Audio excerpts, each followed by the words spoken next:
figuring out pretty wild.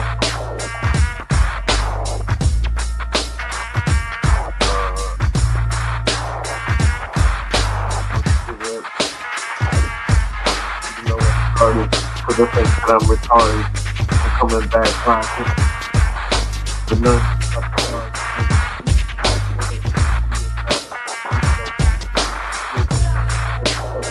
So if they do, coming back like some malicious shit with a fucking potentially.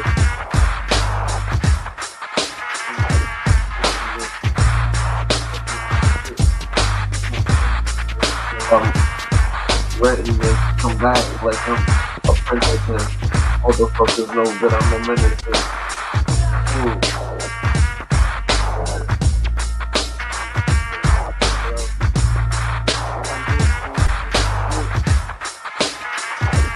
so I take it, I bought it, I come through motherfucking mates and come drop it and that shit why cause I'm some kind of vegetable.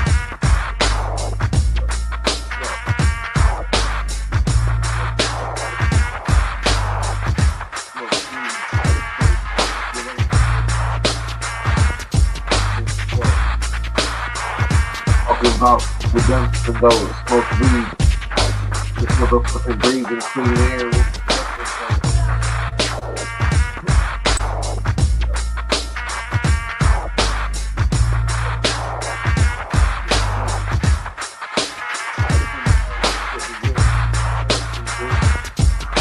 But I'm broke quick. So I'm smoking weed, doping, come back. Like some motherfucking doping.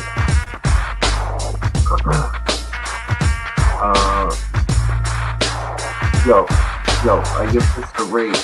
Like me that I incinerate at an infinite rate.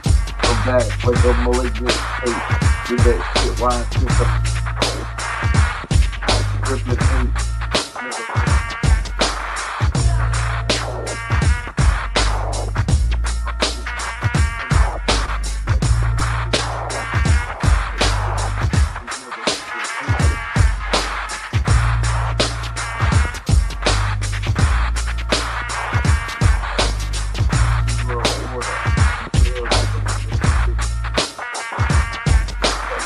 Warren, come back like more torn. Motherfuckers talking shit like they came out the war score. Do that shit why? Cause it's war score. 7 years later. Motherfucking shit.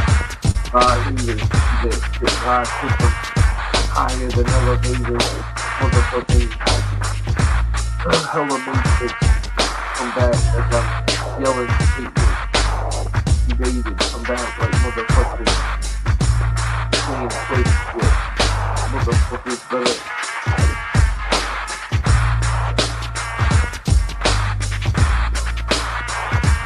My brain broke. Okay, yeah, I'm supposed to figure out. Except for the tag bunch of blue eyes, but I mean, it's more like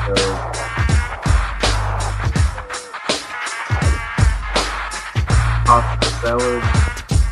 And I'm decent. It didn't really make sense. It's pretty good. Yeah, I'm not gonna be rapping this whole time. Just playing music on my own emotion. I mean, it's a video right now. You gotta do what you gotta do.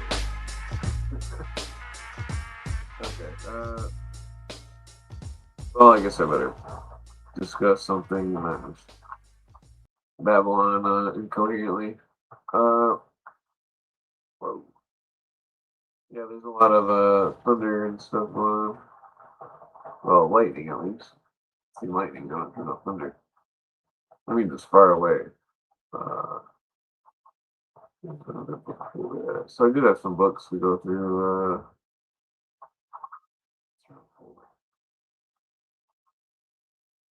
Okay.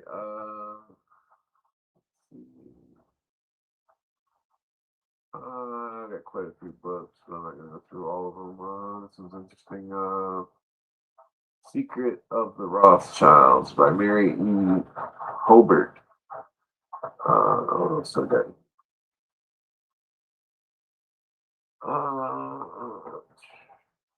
Jim Shaw, The Deadly Deception. Uh, what else I got? Book of Beginnings by Mackey. That one's pretty interesting. That one's definitely interesting. It goes on and on about etymologies and stuff. Let's see. I don't think I'm gonna. Yeah, this Book of Beginnings by Mackey is really good. It's interesting. I mean, just to give you a taste of it, here I'll read a paragraph. In Yorkshire, the country folk call the night flying white moths souls. Our moth is the Egyptian mut or mat. Mat is to pass. Mut is to die.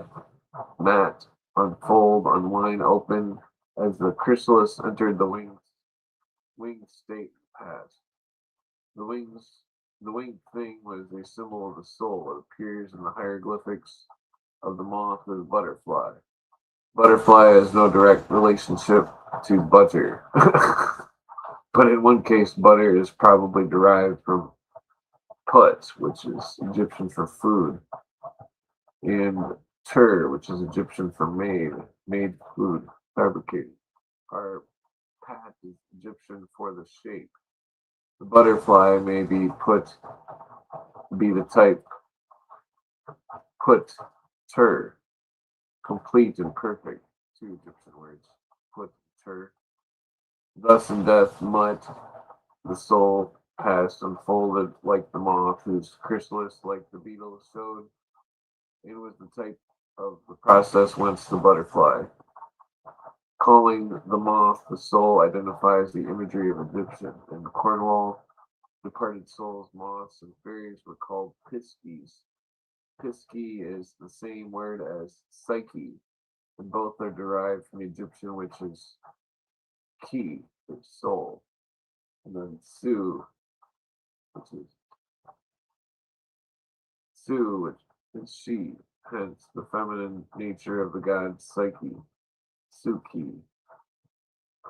Without the article, Saku is the understanding, the illuminator, the eye of the soul, blah, blah, blah. It just goes on to a lot of interesting secret society stuff by part. True Light of Alchemy. It's too old. What else I got? Alchemy, Ancient and Modern, page 51. Page 51 on here. I think I've read this probably before. 51. This is a lot of good. Uh,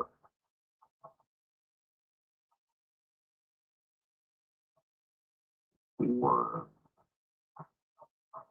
I think this is about Nicholas Flamel.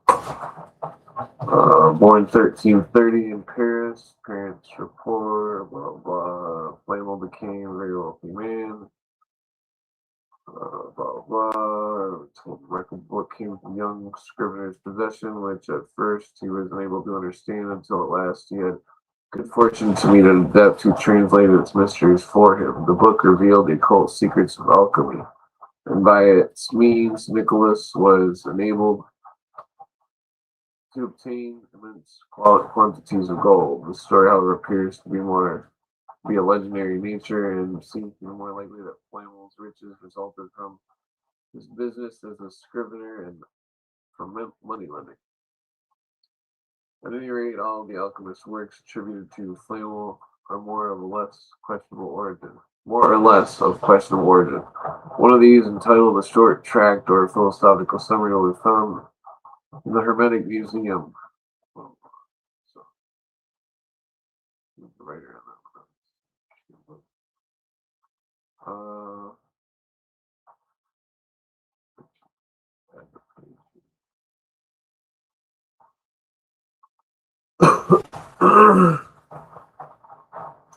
H. Stanley Redgrove, Alchemy, Ancient and Modern. That's definitely an interesting book. 16 pages of illustrations. That's extraction alphabet. Let's see. Let's play magic, witchcraft. Yes. Anybody got any discussion topics or anything? What is going on? I think I scared everybody away with my rat beard again.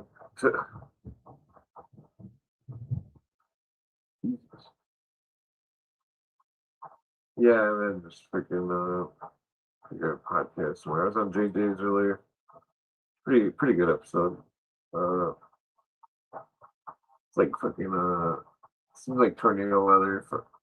I figured I better stay up and smoke some weed.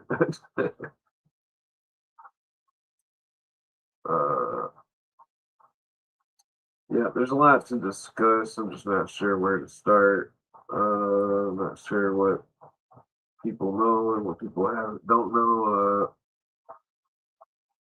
I mean, I could just pretend like everybody knows and just go on with the stuff that I'm trying to get into, maybe.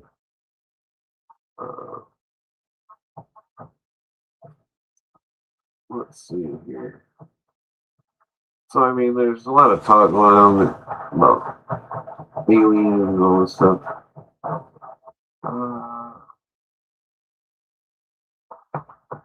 It's an interesting subject. That's not what I'm going. Let's see, magic and this history books are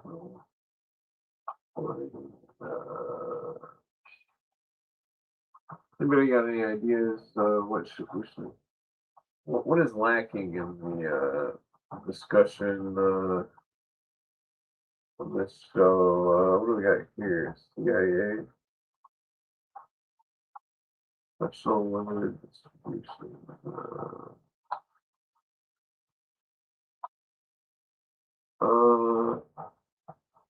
Yeah, so I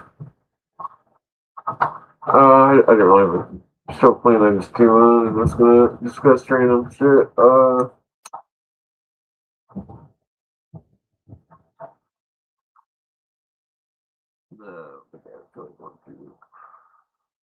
Redacted government type shit. What else we got? Communist psychological warfare and brainwashing. Well, that was confirmation of Nelson Rockefeller, vice president of the what's that? Vice president of the United States.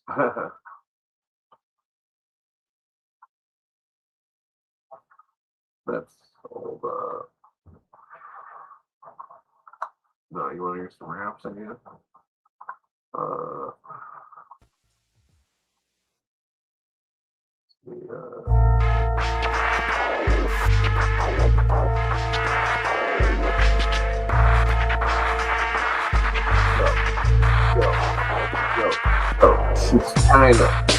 It's kind of be infiltrating in the situation, but it quit with Mason. That shit frustrates me. Motherfuckers know that I got enough patience. Motherfuckers know that I say this shit blatant. With my statement, I made it, I made it. I'm coming back, you motherfuckers degraded. I'm coming back, motherfuckers know that I'm debating, waiting for renovation. Coming back from a flight like I was just on the lazy. Coming up through, motherfucker, I'm waiting for Burritos. Coming back, mosquitoes, you get hit, throws and free throws. Throw some elbows like Devo. You know, come back, motherfucker. Mom's got boobies like torpedoes.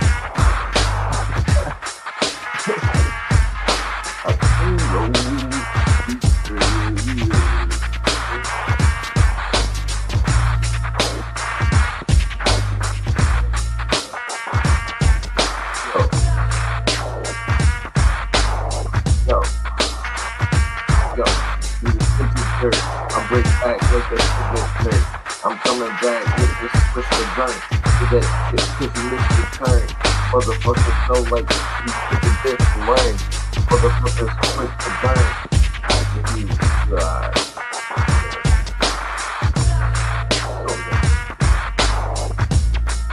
I am here.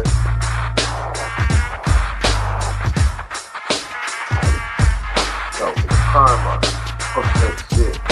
I'm alarmed up. I'm coming back like motherfuckers passing through. They farmed up. They trying to starve us with socialism. Spoken listen, motherfuckers, hold your vision. Motherfuckers keep breaking down like sediment. Motherfuckers ain't got no regiment. Motherfuckers talk shit, they ain't shit. We old school like next testament. Motherfuckers, you talking shit, you excrement. You the next shit. You the next motherfucking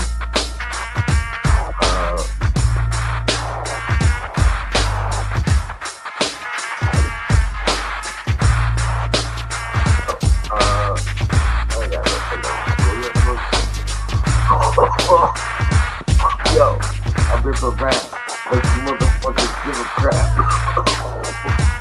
Smoke weed, sit and laugh.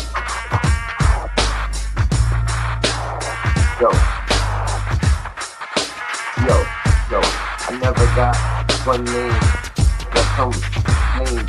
Motherfuckers better run the same when they motherfucking have nothing to claim. Coming up from the pain, coming up through motherfuckers trying to damn.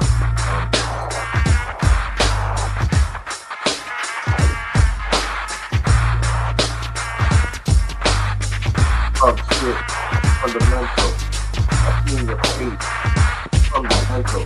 Come back, motherfuckers. Nah, I can't do anything around here. Maybe I words around here. Everybody got his ways, find ways. I'm trying to find here. Like a homeless person. Except money, I want words. Take a word, come out.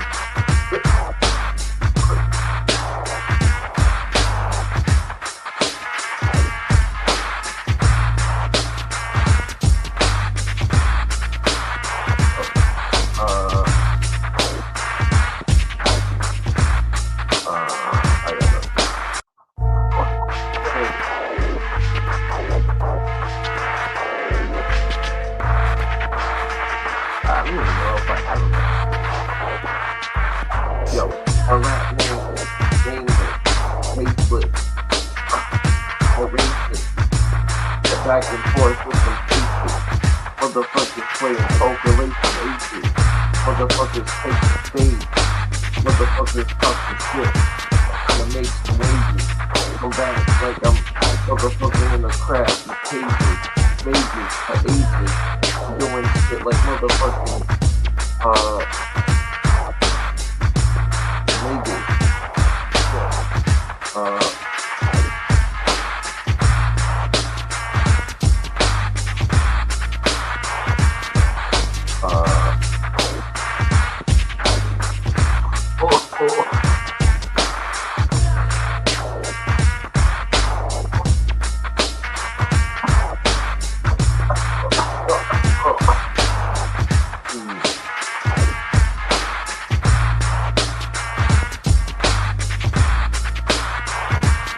what's going on?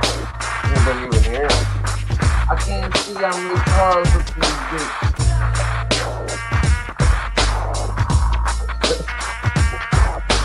I was playing jail looking back and forth. Like, what the fuck is she looking at?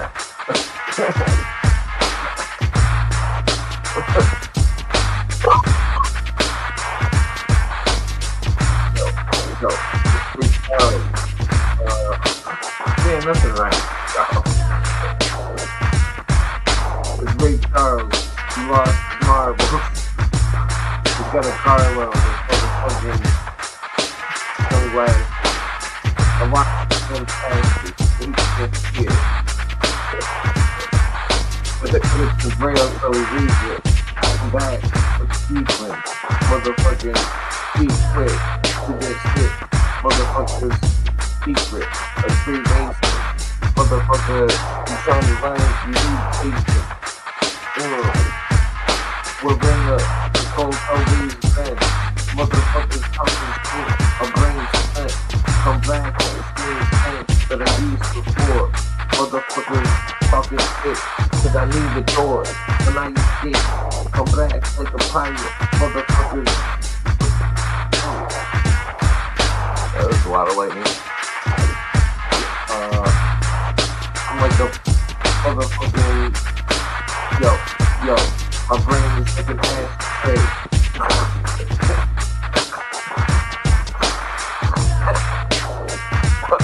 Okay, I got nothing on here. I can put a link out if anyone wants to learn, join,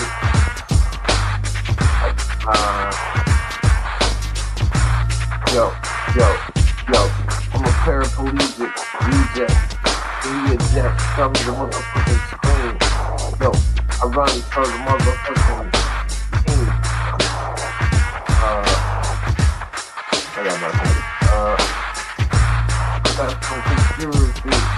Talk a lot of shit, why you ain't hearing me? Motherfucker, I'm a magician. Appear in the conspiracy. Like, I'm trying to make up lyrics right on the spot.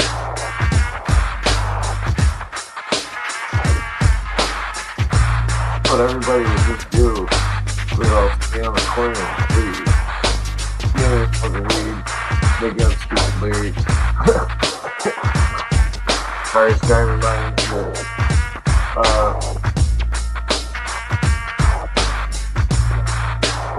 Okay, get the magnum. Okay, come back.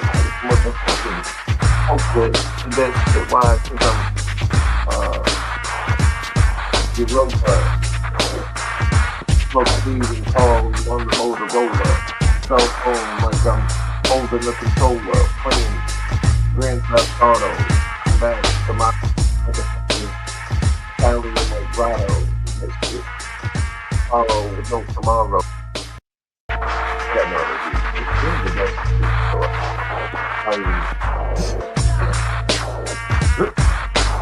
Yo, I'm beatless. I read you speechless. I'm coming back to the door, but now you greet us. Come back to the motherfucking shit with you feed us. Motherfuckers delete it. Come back to the shit like motherfuckers egregious. Like motherfuckers calculated Regis. I'm in this, I speak this. Motherfuckers know that I'm motherfucking reaches. Coming back like motherfuckers. Yo.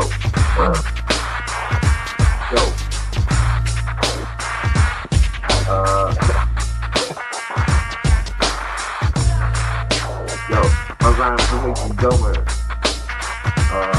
What's your number? Mine is 420. I need some more money. Cause smoke some more weed. Blunt chips and more honey. Motherfuckers like.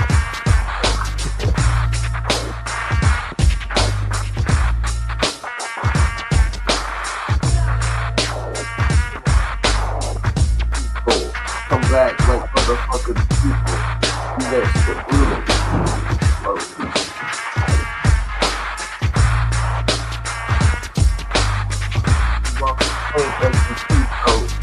Sumo, domino.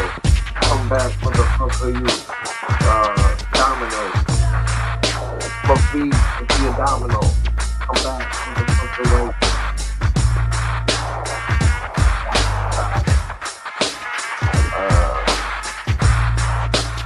That lady is close.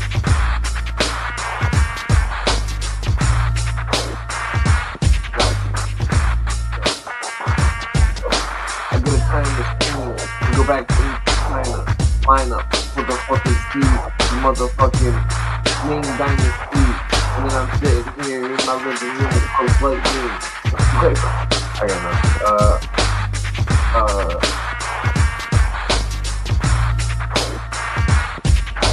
as a kid, it's really good. It's really good appreciate it.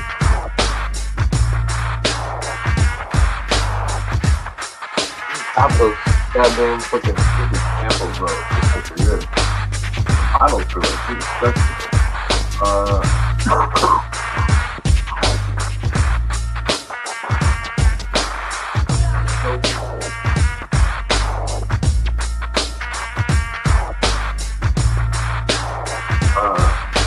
What's going on? Every partying, hanging out. I don't know. It'd be nice if there was like an own like coffee shop. I don't want to drink coffee.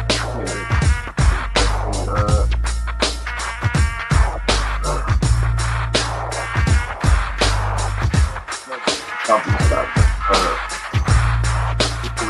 Just some people that smoke some weed.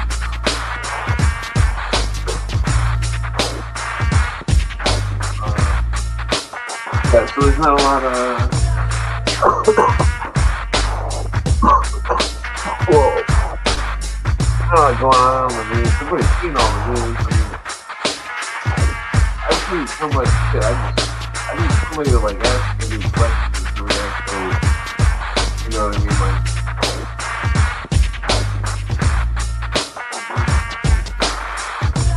knowledge.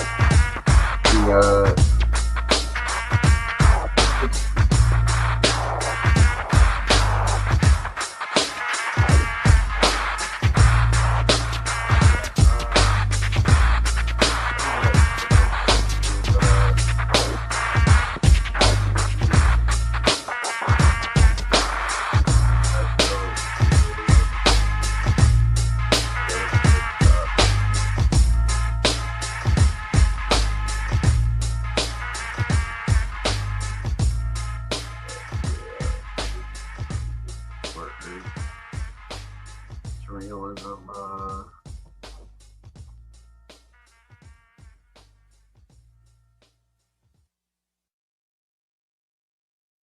oh, that's something scary. I don't know if you can hear that, but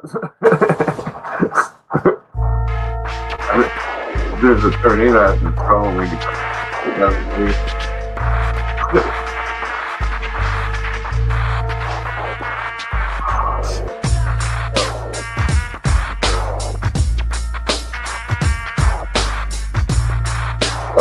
I smoke weed and do a reverse rain dance. Then I'm motherfucking can't come back again.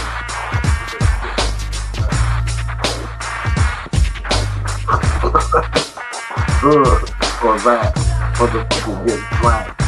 Motherfuckers coming back like that. Motherfuckers cat behind.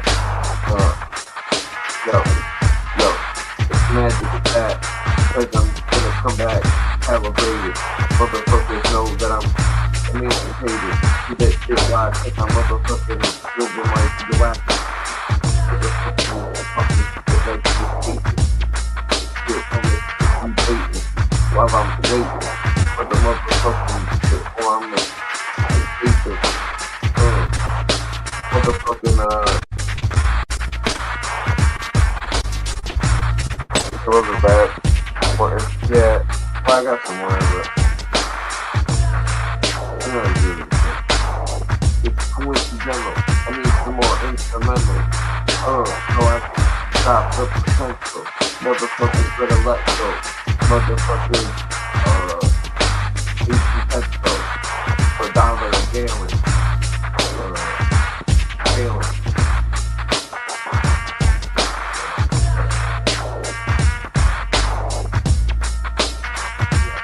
Say when I was a kid, laying out like this corner on the base. I don't really get that. I don't think that's good.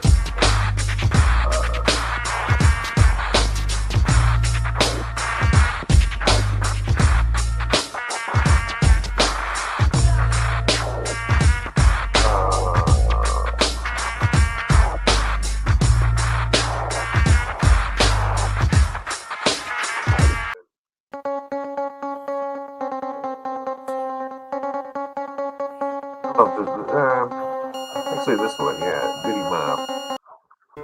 Probably hit the fucking copyright. I better make it a good rap.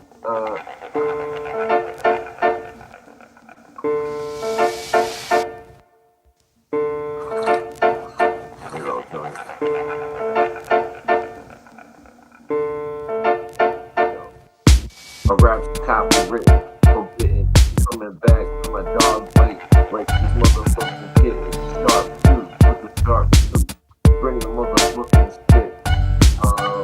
Fucking yards too.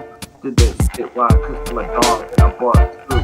Motherfuckers like Charles Barkley, Harley, coming back on my motherfucking Harley.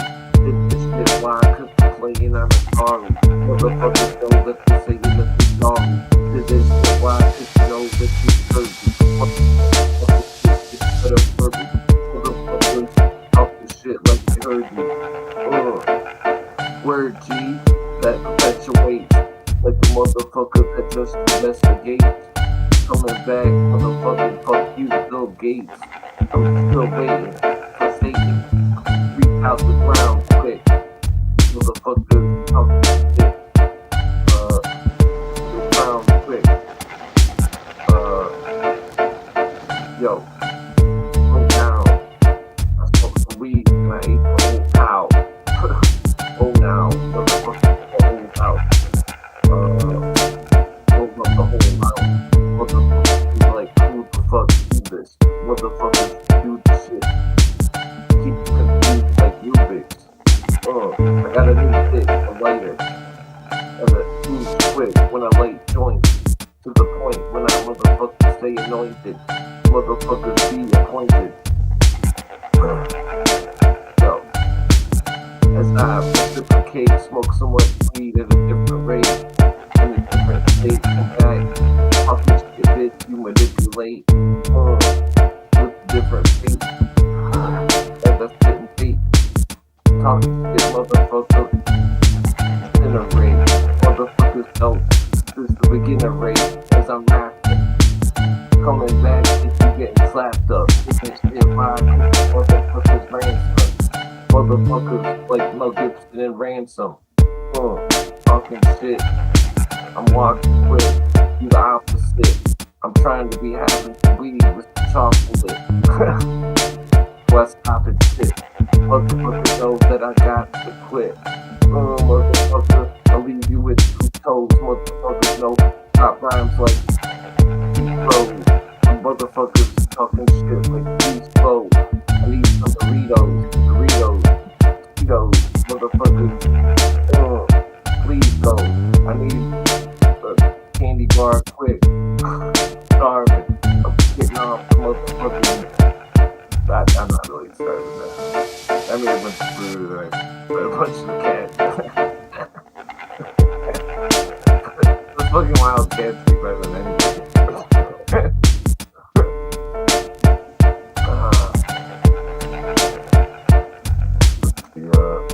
That was all weirdo.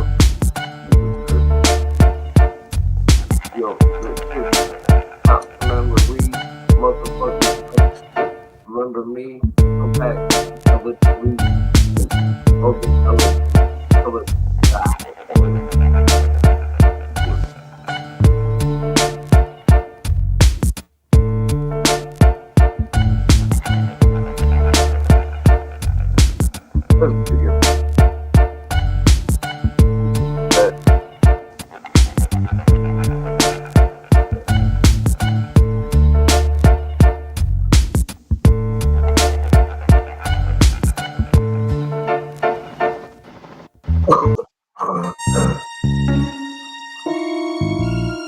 I know I'm rapping, but shit. I feel like, I did not rap rhythm that you hear. I actually rap the rhythm of every song of the lyrics outside of it. This is all like, the better rap through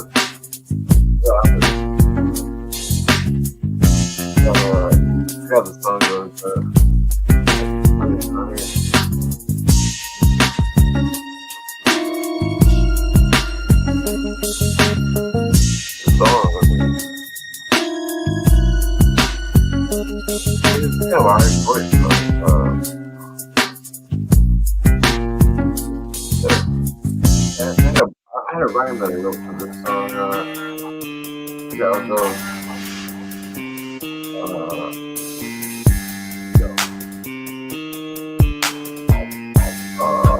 Make something up.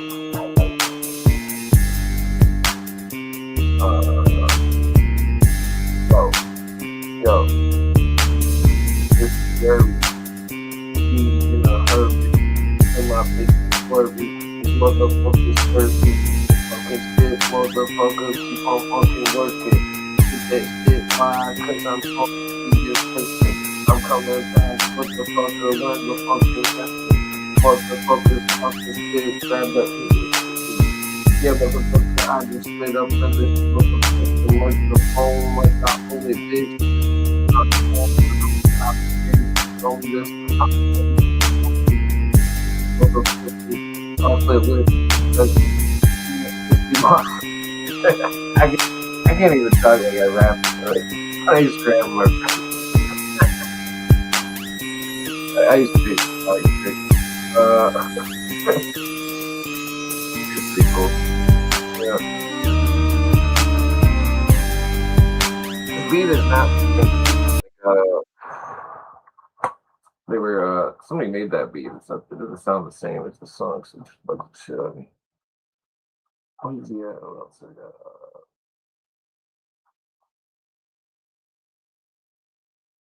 See this one.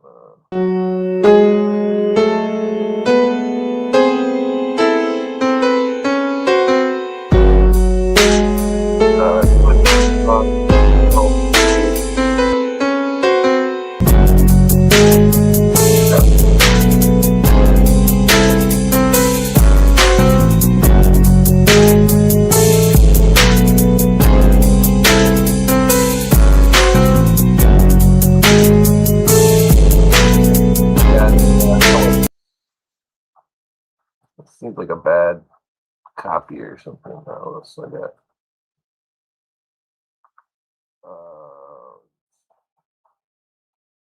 Let's see.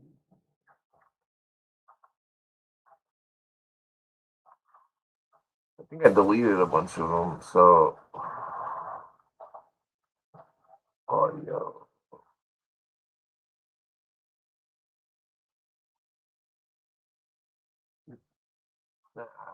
Rap Wars on the DBIC. Yeah, I must have thrown all the rap beats away.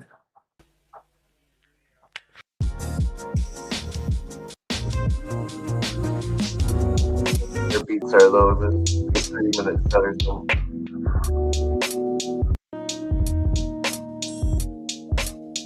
It's slow though, so it's harder to rap through. Green Llama.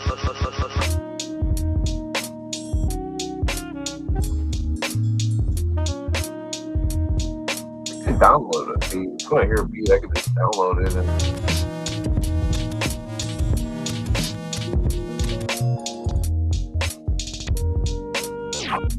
whoa.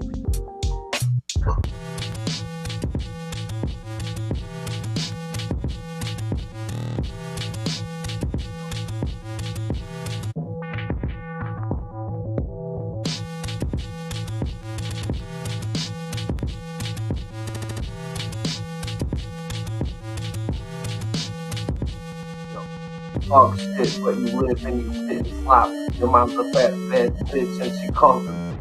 Oh, that's that fucked up. I can't even remember how let me start over here. I gotta think of a battle rap. Give me a name to talk about.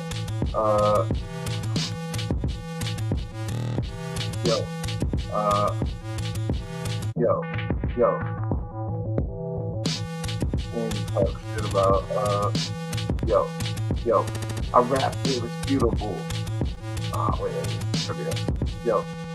That's Alex Jones. He's coming back with me and his clone. He's coming back like he had the throne, but he lost it to the new people. Motherfuckers coming through. He creeps through from the people.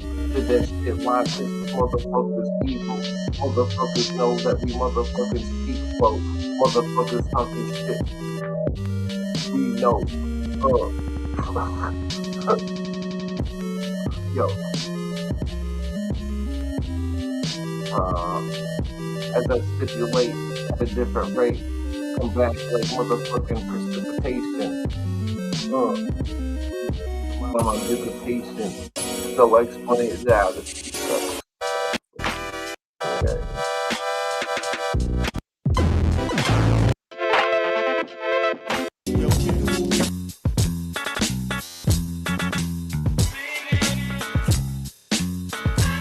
Nah, I'm just going back. I'm gonna do this for you one time. I'll talk what's going on. I'll figure out something. Yeah, it's gone. Uh, hey, what should I make a song about? Anybody got any ideas?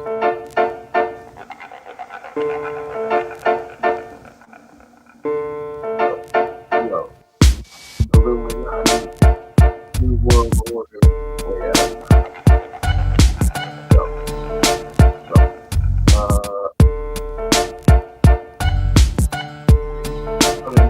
They free is volunteer raid to convert the very yo,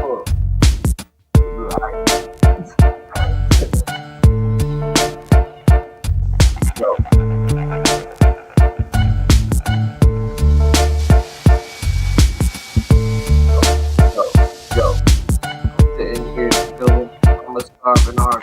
Coming back, sing your shit. Just sounds like an arm. Yeah, motherfucker. Your art is like motherfucking garbage. You can't motherfucking like you're different. There's nobody knows how to battle rap. But the Japanese samurai, they used to make battle rap.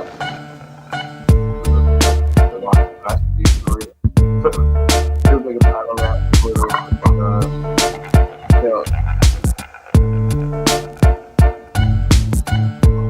I mean, like, if you ever came with kind of crazy shit, you wanna make a good rhyme, or you gotta eat yeah.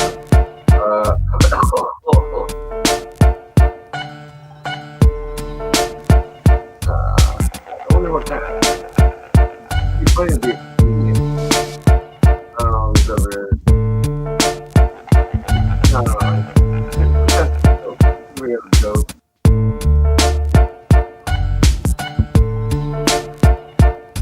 Yeah, worst ever.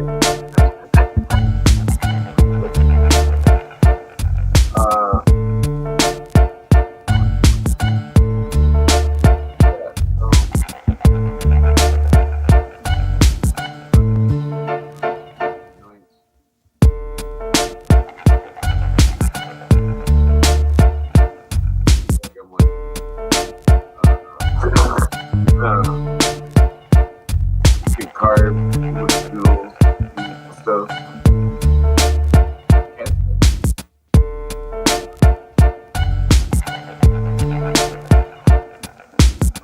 What happened to your cat? For a while, cat. I'm like, oh,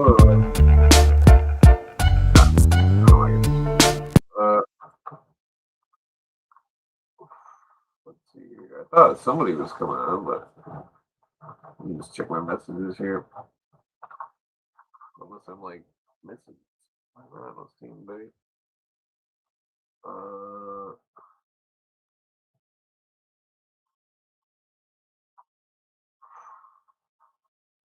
I guess no, they're not coming out.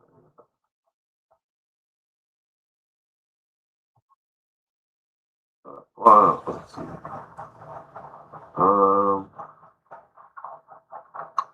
Oops. Yeah. So how's everybody's night going? How's everybody's night going?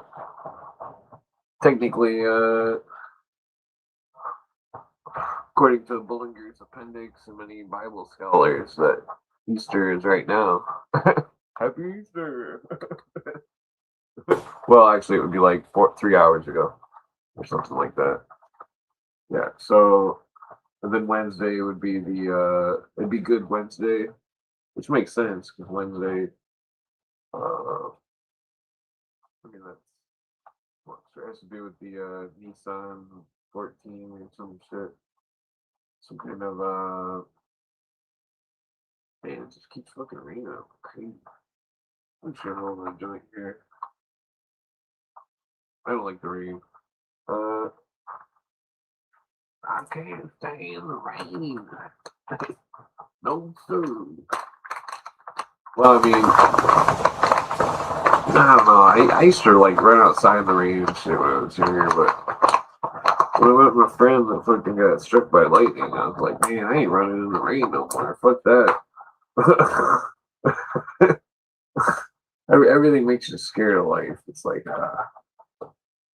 yeah, I went to like fucking charge my car battery because it's totally dead from not driving all night. Fucking yeah, the trunk didn't open, so I had sprayed it with WD-40 in the lock. It might come open tomorrow, but if it doesn't, I'll have to figure out how to jump a positive line to under the hood of the car to pop the trunk with the electric. Excuse me, the electric thing. Which, and if that doesn't work, I have to take the back seat off. And I'm sure the electric thing will work, but I don't want to have to take the back seat off. Crawling maybe looking just to make the trunk open and charge the battery. Cars are such pieces of shit. You know, it's like you might as well just buy your favorite 80s car and then just have some badass carbureted engine thrown in it that has good gas mileage. And then just, I mean, those would be a million times better than what we're dealing with today.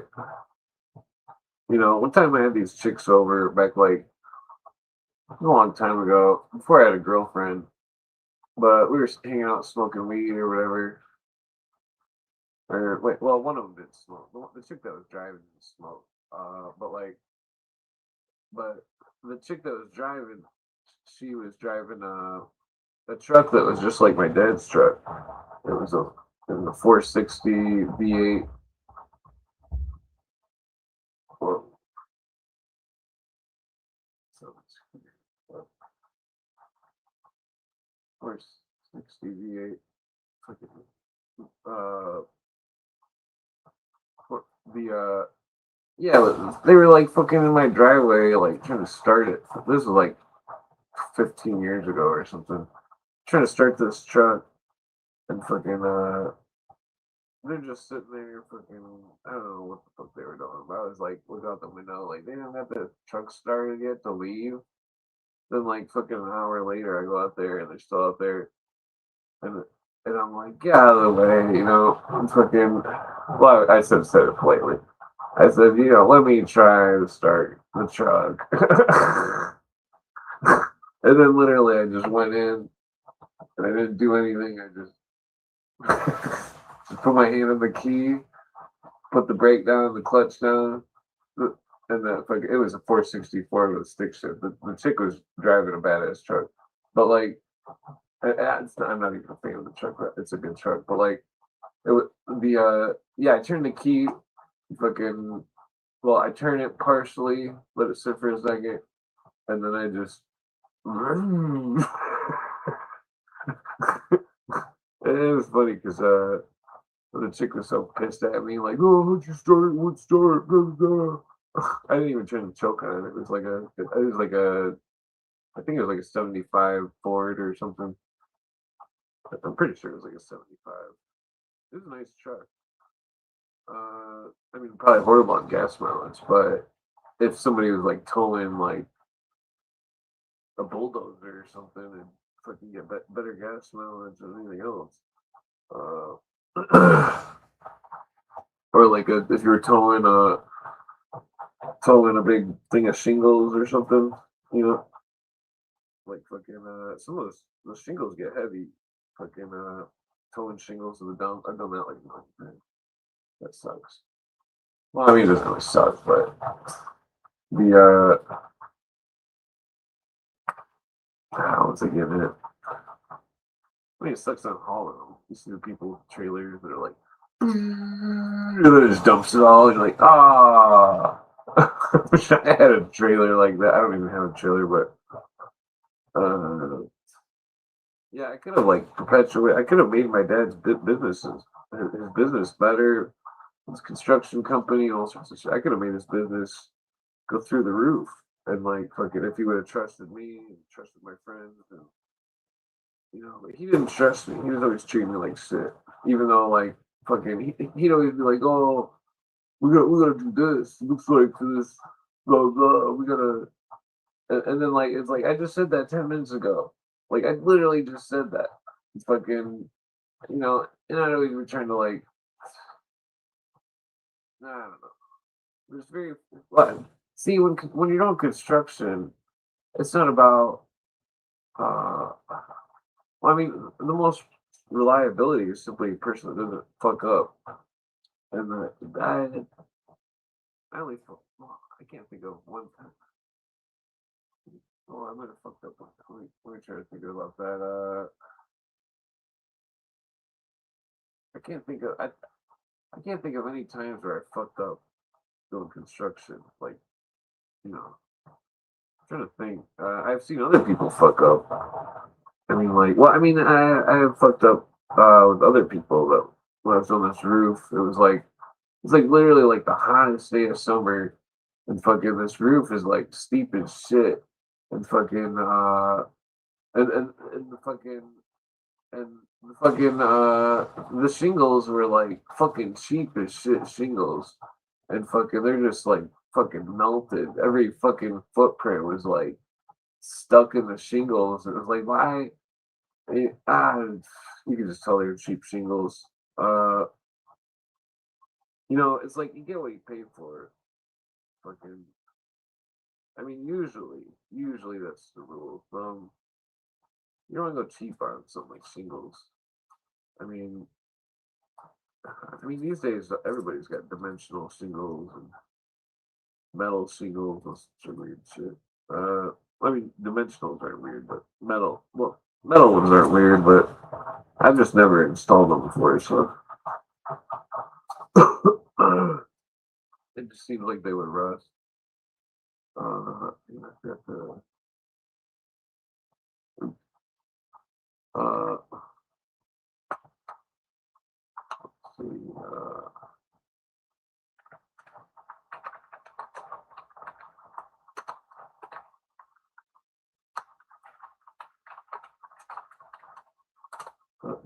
yeah, what was I getting at? Yeah, I watched this caveman movie. It's pretty good. It was it was like a rip. It was like Encino Man was a total rip off this caveman movie. Uh, it was from like 1981 or something. It was pretty good though. I mean, like it had Danny Glover in it. Oddly, well, I mean, he was like a no no name character basically, but uh, it's probably like one of his first movies. But he was the main star. But the movie was about. It was just like Encino Man minus the comedy, but with some interesting lore added. The caveman was uh, the caveman was related or practicing the religion of the tribe that I'm related to, the Blackfoot tribe with Thunderbird. I thought it was interesting, but but it was like filmed in Alaska or some shit. It's also one of the Inuit. The Inuits have a similar custom and stuff.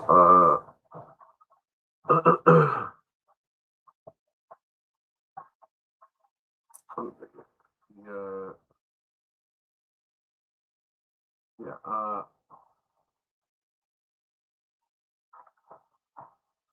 Yeah. So how's everybody doing? Is anybody out there? Is anybody out there? It's only fourth. I missed 4:20. I think I'm all wrapped out. All right, time to bust out the good stories. No.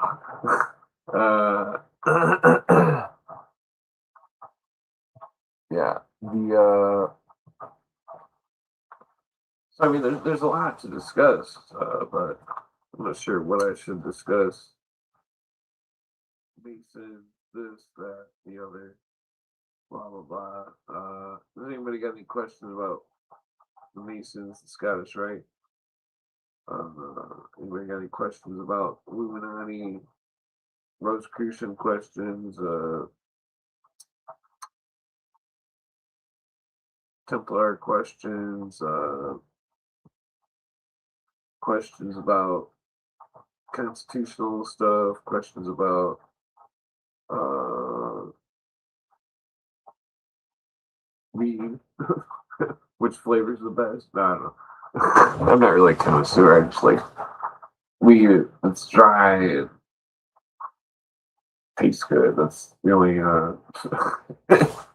That's the only tastes good and doesn't bring him out. Oh, that sounds scary. Yeah, there's like a huge storm. It's like fucking going up fucking from Texas to like Michigan. There's a storm coming up this way, right here. uh, yeah.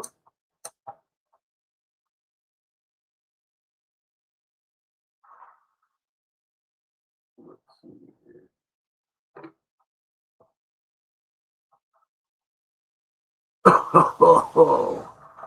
You ever seen Harry around? What he's been up to though. Hopefully he's okay. Fucking the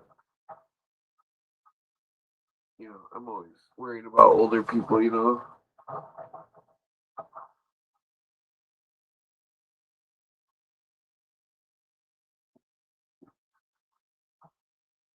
Yeah, Harry got mad because I played rap music.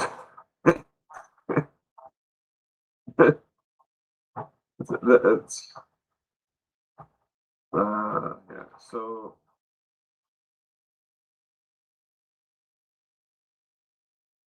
yeah, we're gonna be doing a Godfather 3 on the 8th on JJ show. That's gonna be I've seen it like quite a few times, but I never realized that one guy was supposed to be Roberto Kelby. Something to watch it again and think a little bit harder here. Because I've heard so many mafia stories, but I've never actually like been able to pay attention to the fucking movies. You know what I mean? Like Godfather, 1, 2, 3. So it's like fucking paying attention to certain stuff.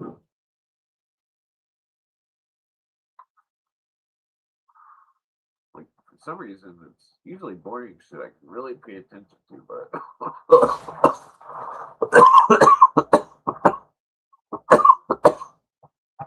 excuse me. Let's not really delving into those Mason books because they got some weird archaeology shit. It's fucking, and I'm not talking about no religion stuff. I'm talking about like astronomy and that earthquake prediction book was weird. What other books do I have? Yeah, some of the books are like magazines. Lost Key. Wait, no, that's not magazine. Lost Key.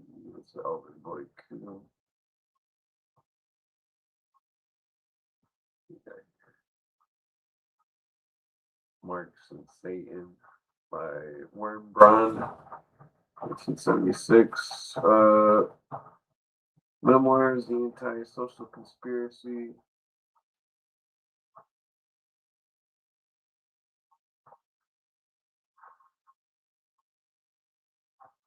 Mesmer and Swedenborg. Excuse me. Sorry. I ate some kind of weird burger shit with fucking weird sandwich. It's like it's like a banana sandwich with like, and then I eat some kind of weird like burger type. You know, like uh, Pasta salad.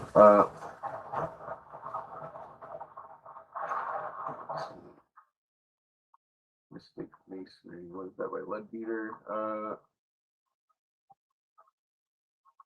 Yeah. Is anybody out in the audience or we're just talking to thin air? What's going on? I came to smoke a joint, hang out. Nobody's hanging out.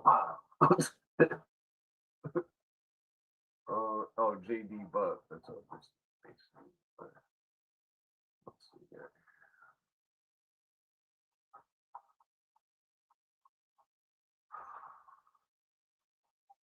Yeah. What do you guys want to? What kind of conspiracy shit you want to talk about? You want to hear about? Anybody? Excuse me. Is anybody out there?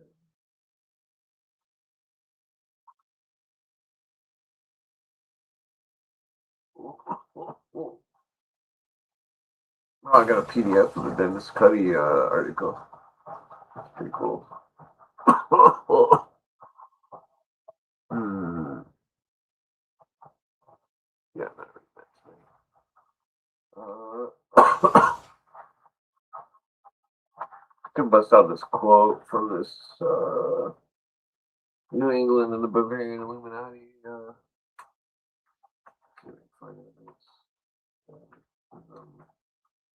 Yeah, two instances.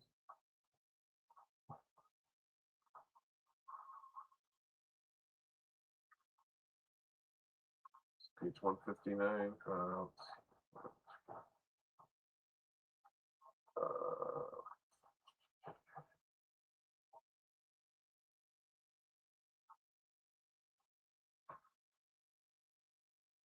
Okay. Okay, so I guess I'll start off beginning here. Accordingly, the expression of utterances hostile to Christian dogmas is early heard within the assemblies of the order, and only the difficulty experienced in working out the supreme grade of the order inhibited Weishaupt's intention of converting it into a council of war to circumvent and overwhelm the advocates of supernaturalism and the enemies of reason. The pure religion of Christ, which was doctrinally conceived, had degenerated into asceticism and, from an institutional standpoint, had become a school of fanaticism and intolerance. It was pronounced a doctrine of reason, converted into a religion for no other purpose than to make it more efficacious. To love God and one's neighbor was to follow the way of the redemption which Jesus. I'm just read those notes. Because now there's Grand Master of the Illuminati marked out as constitutional sole road which leads to liberty. Is it a quote? Forrester. The anti-clerical spirit of the order did not receive an official emphasis commensurate with the importance and weight, doubtless because Weishaupt's desire to work under cover against his enemies just completely as possible. Well, what's going on? The optimistics. Maybe by deciphering dystopia, we people. Oh, that's there's this book I want to recommend. What's it called? It's by something Howe and Howe. Howe. The fourth turning. But it's like the continuation. The fourth turning returns or something. Fourth turning accomplished or something. The fourth turning is now, I think, is the title. By something Howe and then another writer as well. I guess where that the like of this the anti-clerical. Wait, where's the number one on this page? Number one. Oh wait, that's for that paragraph I didn't read. Okay, so number three, uh, three circumvent and overwhelm the advocates of supernaturalism and the enemies of reason. Party and council or to circumvent overwhelm the okay, so that's number three. He took that from a German book, I mean, original Schriften des Illuminaten Ordens, page 216. The order was to be used in the circulation of the anti-clerical and anti-religious books and pamphlets, and the work of the priests and monks would be held in mind as constituting the chief obstacle into intellectual and moral progress.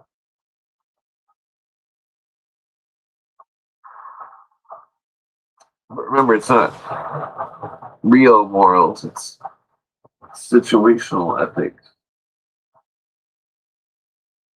The objects of the order were such as to appeal to the discontented elements in the country suffering from intellectual stagnation due to ecclesiastical domination. Despite this fact, its growth during the first 4 years of its existence was anything but rapid. By that time, four centers of activity in addition to Ingolstadt had been established and a total of possibly 60 members recruited.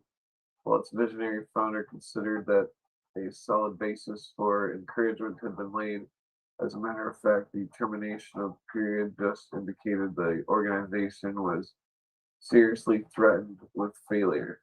Fundamental weakness had developed from within. Chief among these was the tension which existed almost from the first between Weishaupt and the men whom he associated with him in the supreme direction of the affairs of the order. Let's read this, that first one off.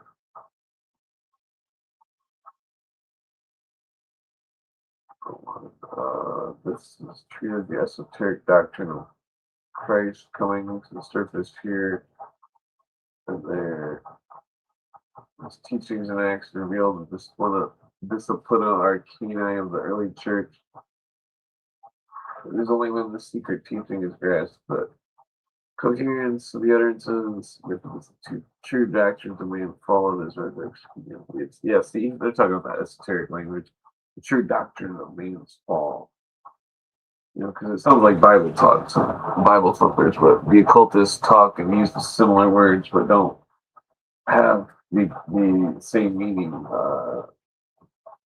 per se. Blah, blah. Parts, they're diverse, characterize, outlaws, voice secrets, the order of the lumens, expression, people, system. Yeah, that's all French. I thought it was just the title. Paul says diverse, what does it say? Many of the characteristics and secrets of the order of Illuminati and the expression of the something in the mind or system. Damn, I skipped French class. Yeah, so these was number three.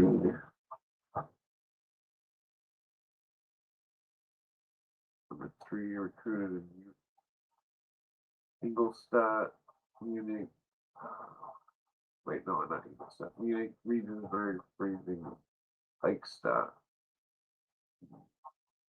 It's the next mention of fanaticism. Instruction. But the one I was okay, there it is. Like 159, let's see. 61.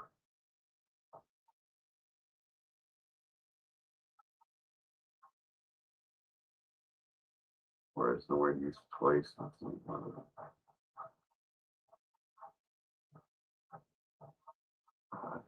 could have sworn it was. Oh, here we go. Yeah.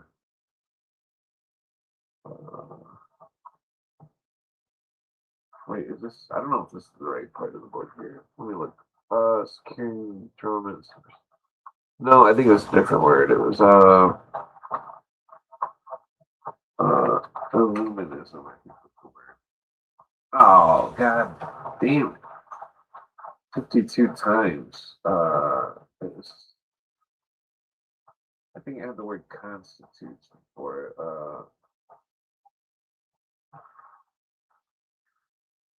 So let's read this right here. Extended footnotes dealing with the omitted topic and expression of great reserve and caution comprise a substantial part of the printed sermon.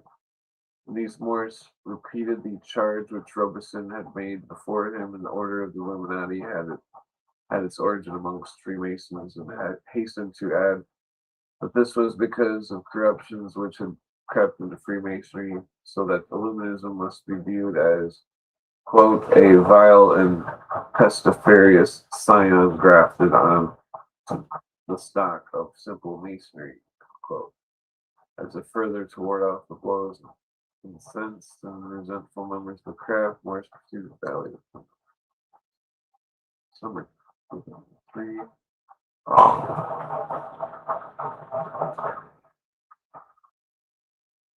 Wicked purpose commonly resorted to attempting to pervert and bend into the subserviency in their designs ancient respectable institutions.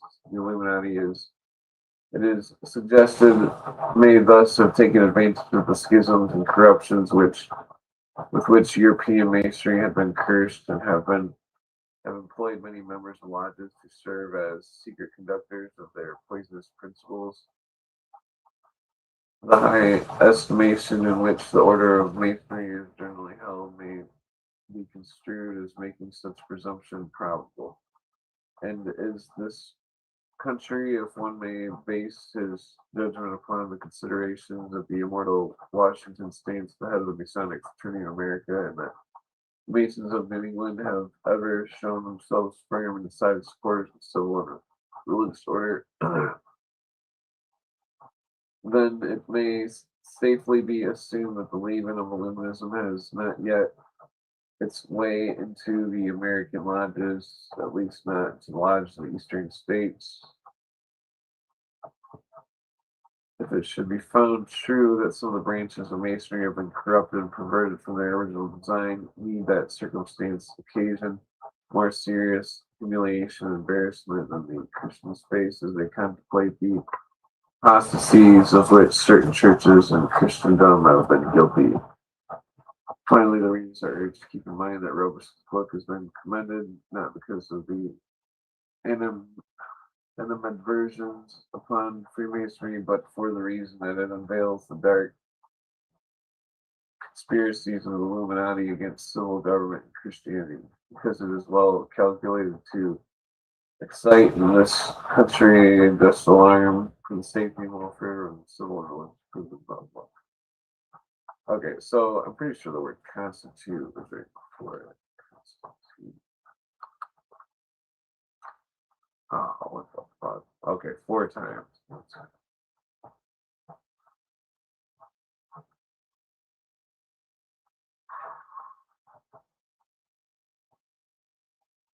the fuck is that? Oh, god damn it.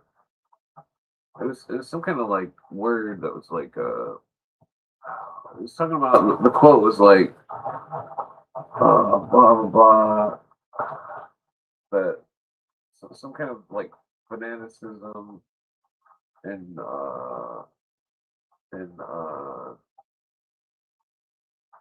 some kind of weird what the fuck is the word for that? Damn, I need a cigarette. Okay, so I'm gonna put on something real quick.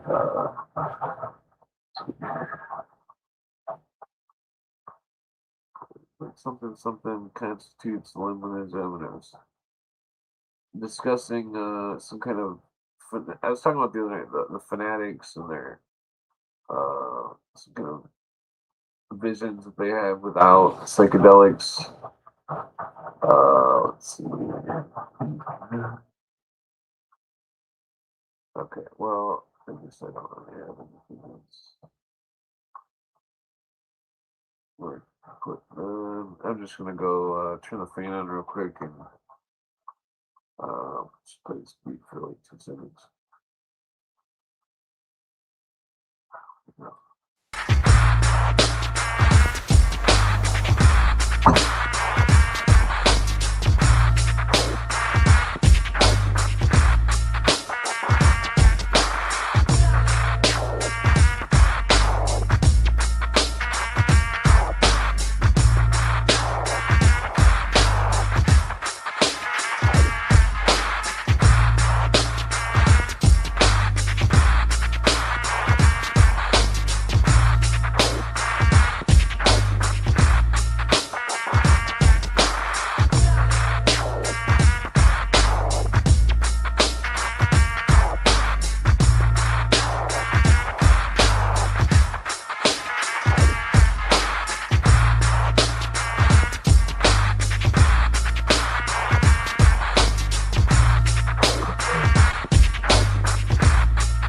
Now that that beat is burned into your brain, one of you can come on and rap a song to it. uh, yeah. So there was what was that part in this fucking book? It was talking about how they were having some kind of delusions or something, and that they were it was like they were inducing the delusions into the initiates of with the Grand Orient. There's a lot going on in this book. 390 pages. Jesus fucking Christ. It's too. Is that it?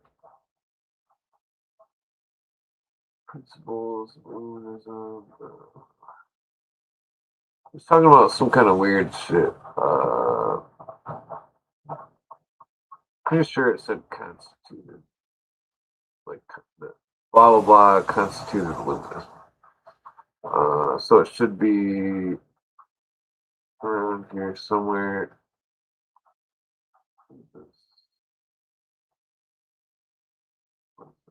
Many years before the French Revolution, men of who styled themselves philosophers conspired against the God of the gospel according to Christianity without distinction of worship, whether Protestant or Catholic, Anglican or Presbyterian. The grand object of the conspiracy was to overturn every altar where Christ thorn was. Conspiracy of the sophisters of impiety or anti-Christian conspiracy.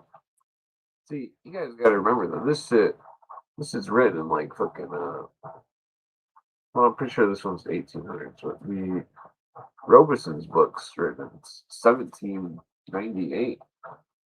I mean, that's pretty much 1800s, but it's like there's been all these conspiracies against religion for since fucking forever. Since the religions existed. And that fucking that's what I'm so harsh about this 3 days, 3 nights thing, the Jesus stuff. Because it's like it says in what is it, Matthew 40, chapter 40 or verse 12 or chapter 12, verse 40, I think. One of the two. I think it's chapter 12, verse 40, Matthew. 3 days, 3 nights. So if it was just 3 days, roughly, they would just say 3 days. But it says explicitly 3 days, 3 nights. And that the only way that the story can make sense is with the Bullinger's argument in the appendix of his Bible where it says something about Nisan the month, and that the day was a Wednesday that year, and that fucking the day of the death and the quote unquote resurrection was a damn, someone always fuck this thing. Quote unquote resurrection was on a Saturday morning at like 2 in the morning, aka Friday night. But so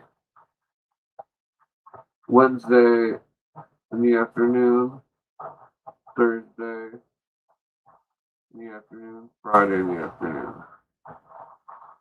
and then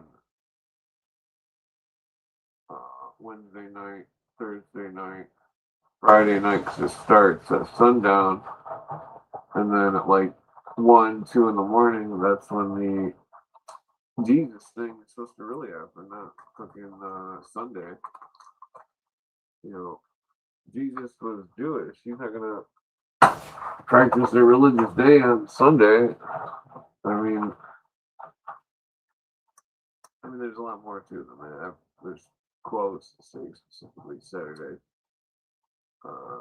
Because Friday night at sundown is Saturday, according to the Hebrews. So, regardless if it was at midnight or so, it'll be 3 nights. Sunrise would But, I mean, it's complicated, but it's not because anybody that can count uh, is Friday to Sunday, 3 days and 3 nights. No, 3 days and 2 nights. Friday afternoon, Friday night, uh, Saturday afternoon, Saturday night, Sunday morning.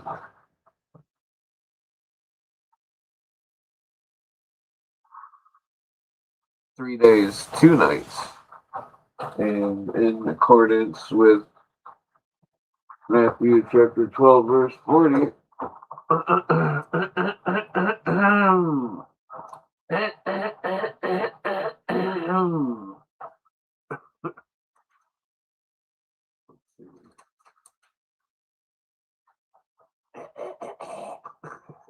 just kidding. Verse 40. For as Jonas was 3 days and 3 nights in the whale's belly, so shall the Son of Man be 3 days and 3 nights in the heart of the earth. Yarr.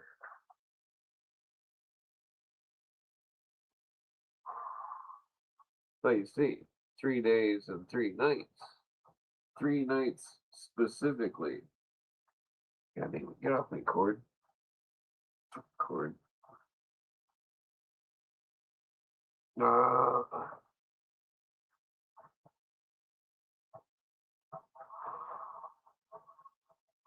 Yeah, cause I've spoken with it with all my different friends that are all different religions, this and that. Everybody possibly think of this. There's variation. They all deny the 3 days, 3 nights thing. My friend Thomas, he calls himself Thomas the Doubter. Because he likes the Bible, you know. But we were discussing it the other night. He came over. What was I gonna say? Yeah, I've discussed it with the. That's where you gotta remember that Peter's religion uh, was the Hebrew version that lacked Jesus in the way that the original Christian version was. And then Paul's version was the Roman version, which also lacked the same parables of Jesus or rules or whatever. It's fucking it's like Peter at least stuck to the rules, but Paul definitely didn't stick to the rules. But then there was some other beef about Peter. I can't remember what it was, but because the one guy claims he's got a good argument about James, uh,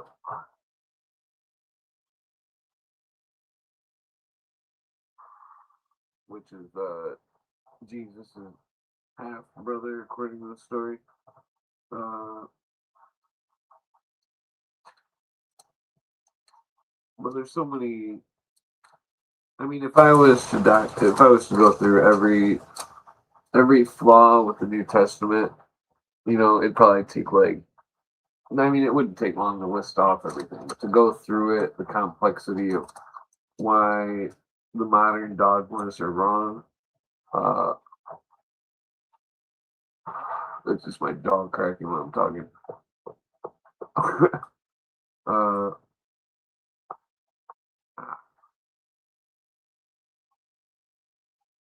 okay, it's still on.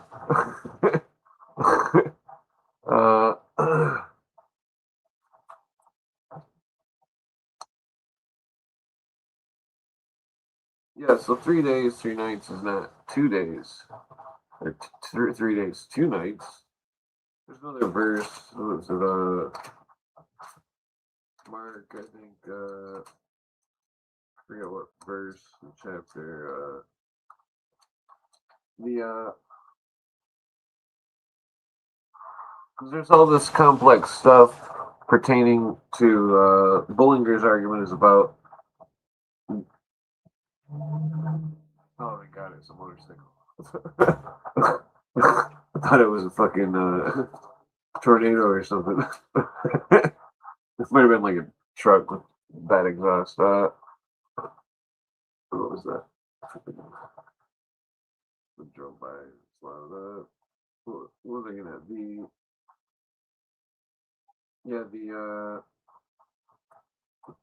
The Bullinger argument was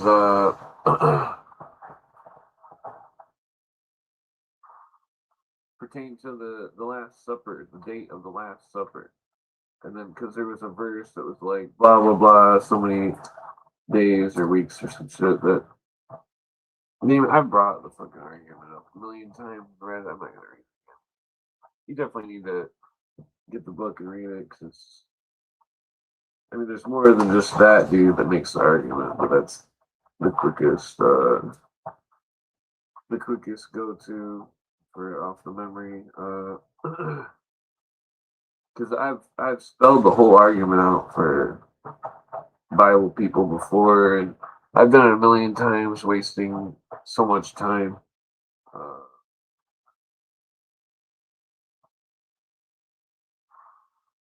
It's just crazy because it's like, what's that? Forget the verse. Falls upon deaf ears or something.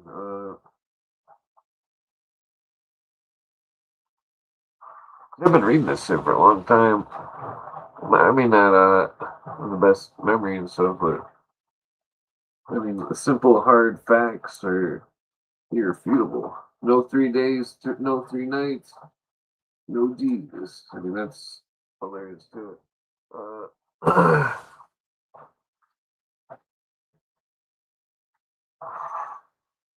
You know, 'cause I didn't make the Bible rules.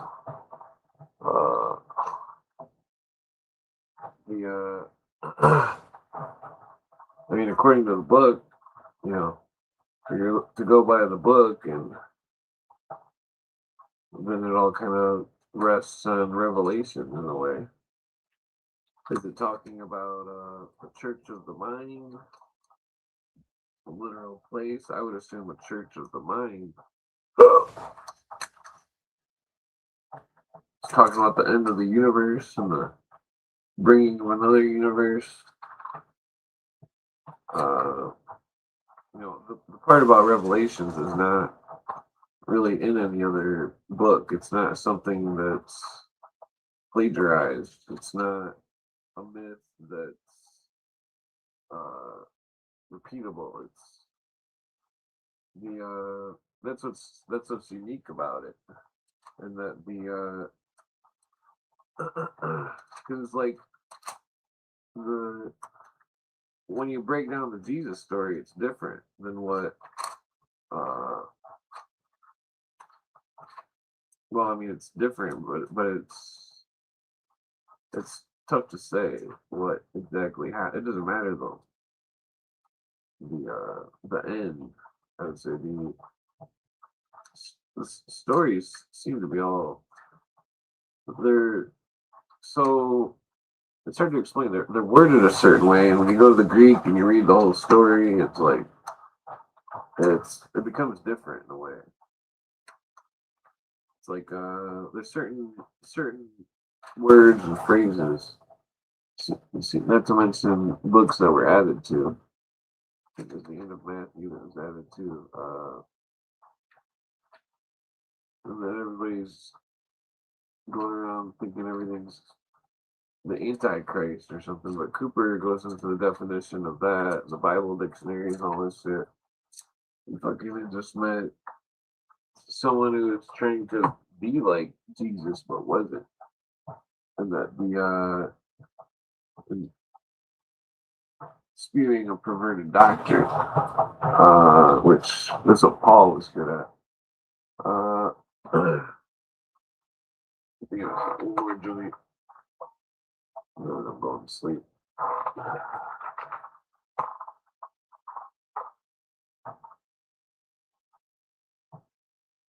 Yeah, the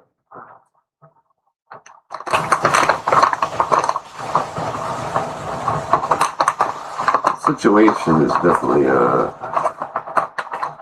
I mean, it's like the same stuff goes on with the people misinterpreting the founding fathers, and same thing with Bible misinterpretations, and that the people don't like to think that there's all sorts of stuff that nobody knows about it, and that the priests all want to act like they know everything because they're supposed to be priests. But every time I've ever talked with a priest, they didn't know shit. And fucking, especially my friend's brother that was fucking Catholic. Fucking, he was in Rome for like 20 years. He's an asshole. What am I getting at? Because it's like people think that it's impossible that one of these members of secret society would purposely go into be a preacher or something. But people that are members of the craft typically will never tell anyone ever. Period. And that fucking so it's not hard for Illuminists and Masons and all sorts of stuff to change the doctrine. Not to mention the corruption of modern Masonry with Illuminism. Not to mention perversions and early Rosicrucianism, which led to Protestantism. Uh, because make no mistake about it, Martin Luther's seal was a rose and a cross, which is clearly the sign of the Rosicrucians. And there's no argument about it. I mean, when his own seal is a Rosicrucian sign, it's clearly a Rosicrucian. So it's a long story. I would say the whole religion thing. I think a good place to start out is the Naked Archaeologist series. It's pretty good. It's on YouTube. It's free to watch. It's like he goes into it in a way which seems different. I don't necessarily agree with everything he says. But it's interesting because in the show he's an archaeologist and he challenges other archaeologists. He's like doing an interview with people and he just starts like saying stuff to go against what they're saying. Usually people won't do that. That's why it's entertaining. But it's also educational. There's a lot of stuff that happened in the ancient world and is misinterpreted by language barriers. Uh, the that's why the whole argument between the religions, they're all misinterpreting them, all of them, and that they can't come to a unification on what they think happened because they don't know how to read the esoteric doctrine. Because esotericism is, the Bible was outlawed for quite some time. That people who were Christians and stuff at the height, and the and because it was so easily misinterpreted, I'm sure the kings and stuff thought it was, and then these days it's like that there's so many dogmas that are built. When you reread something, when you read something and you don't use the dogmas or know the dogmas, the story is different, in that it's interpreted different, in that these dogmas and stuff are definitely very blinding to anybody that's trying to like simply know what the real story was. So I'm definitely convinced that nobody knows.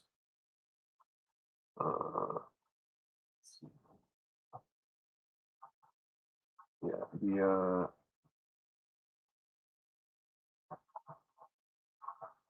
what was I saying? Yeah, I mean, it's complicated because it's interesting because like there's a 3 days 3 nights story that's the opposite of Jesus story where it's some kind of demon witch, and it's a Babylonian story about their demon fight goddess who goes to hell and goes to the afterlife and is in prison, and she rests in fire for 3 days and 3 nights. So it's very bizarre. I'm not sure what it's alluding to. Very few writers who write about Babylonian subjects ever discuss that part of the mystery school goddess, uh, or well, the Babylonian goddess. Oh, because according to the story, the day of Lilith is Sunday. Uh,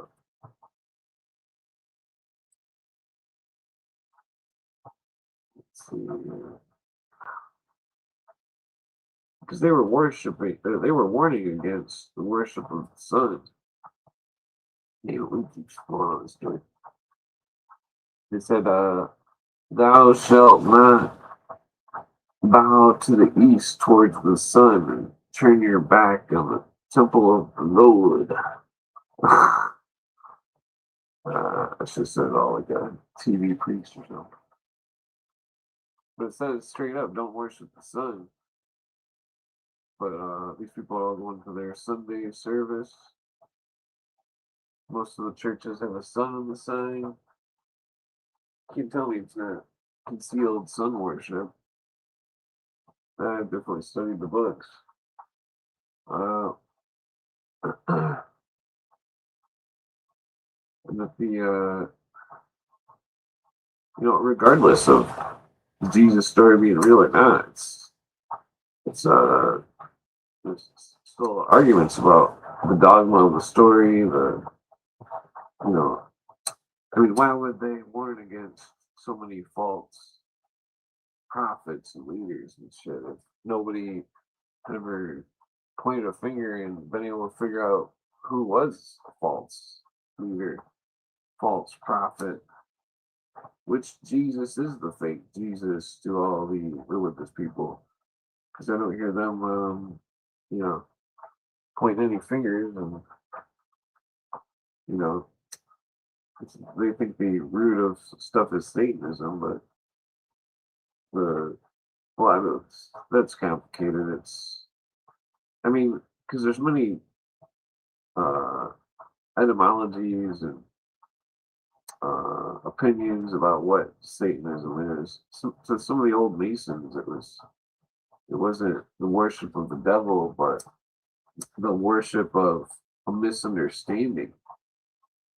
That is, imagine if somebody misunderstood a story about God and then worshiped something that was false, or believed in something that was false. And then once that ball gets rolling, it becomes a giant fucking snowball effect of fucking false dogmas, which persist very efficiently.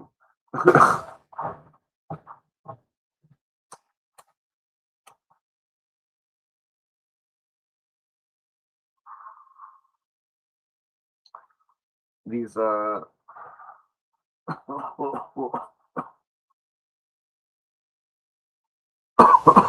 mean, you wonder about.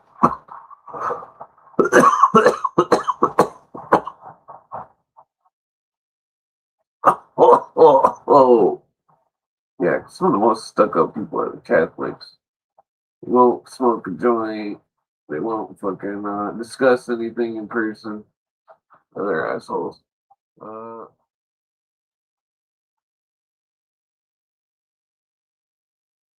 yeah,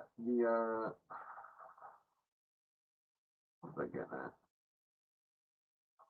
Yeah, one of my friends is Catholic. He's a straight up liar. He lies constantly about the stupidest shit. everything he says is a lie. So I tell him, maybe you just come over and hang out in person, and it doesn't matter what you say because at least your face isn't a lie. And then he didn't even understand what the fuck I was saying. It's like, what the fuck? There's people that are just fucking they're in Ren and Stimpy land or some shit. They're fucking you know, there should be no there shouldn't be any grown people watching SpongeBob SquarePants. Who the fuck would watch that shit? What the fuck is wrong with people? SpongeBob SquarePants. That fucking. I could sit through 3 minutes of that fucking stupid cartoon. Uh,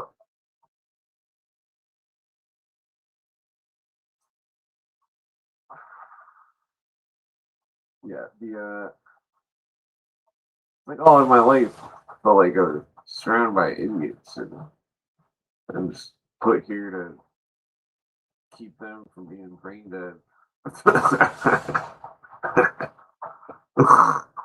uh,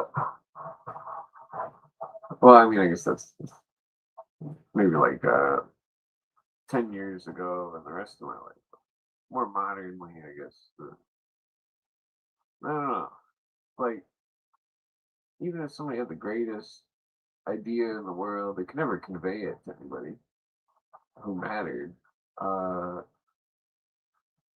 there's got to be a way to create some kind of prosperity for everyone. I mean, there's gotta. I mean,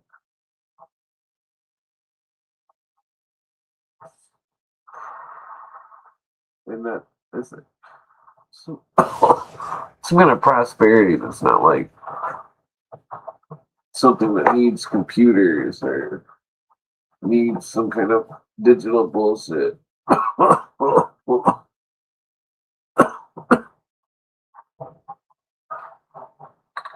I don't know. Like all these countries make things like clay pots or rugs or some shit, but it's like, what does America make? I mean, what does America make? Furniture, movies, uh, music. Modern music is all this garbage. I mean, there might be. I can't think of one new song that's cool anywhere. Uh, well, I guess there was a cool like some kind of Spanish song on that metal station on Channel 40 and the Sirius Radio. Or wait, that's like 2007. That's not new. Yeah, I don't know anything that's new. It's like you see all the newest shit, like software and movies, TV shows, and what people are doing online on Twitter and stuff. And it's like there's really not. It's like you see all these people and stuff, and it's like their brain is just filled with fucking. I don't know what it's filled with, but they have all these. I don't know. It's just like there's no thinking going. It just makes you wonder. It's like who's out there thinking? Who's really thinking? Why aren't people thinking? I mean, that's what I used to do all the time. I would just sit and think, and I wouldn't do anything else. I would just sit there and think.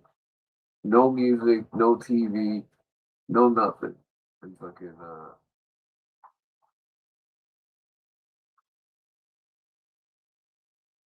crown of wisdom. Yeah. Well, thank you for the poetic words, Z, and the symbol things that must be hard to click on all the time.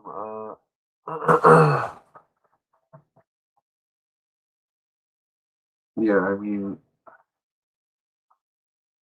it's like there's a conspiracy about in the late 80s to 90s about the industries destroying rock and roll. And like, because rock and roll used to be huge. rock concerts with like kabillion people and stuff, and or I mean, like it's gone to such. I mean, like you'll hear all this stuff, this music that'll sound good and stuff, but then there's no message. There's no there's no depth to it. There's no it's like people are always writing songs about nonsense and stuff that nobody knows about. That's some kind of uh, thing that's local or something. And that it's like I don't know. I've tried to write stuff about connecting with people's by uh, you know have people having the struggle of life, the connection of the struggle of life. The if you're ever in the hood and somebody's harassing you, just be like, "Yo, man, I'm on that struggle," and they'll be like, "Whoa, man, I'm sorry." Seriously, be like, "Whoa, what you know about that struggle?" And then if they still got a problem, be like, man, I am sick and tired of being sick and tired.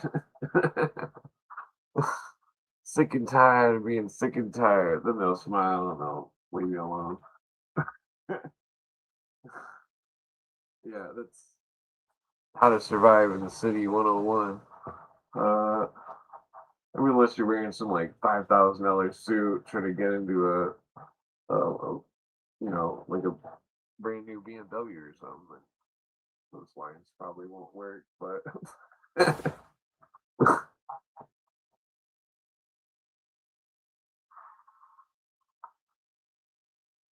the you know, the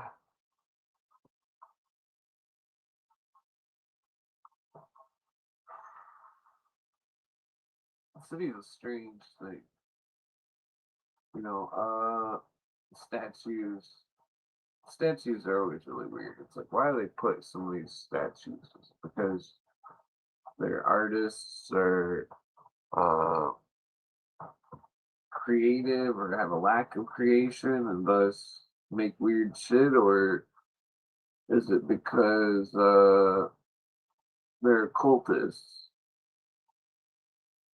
They are cultists. What is an occultist? Someone who sits around and draws pentagrams with a knife in the floor? No. What is an occultist?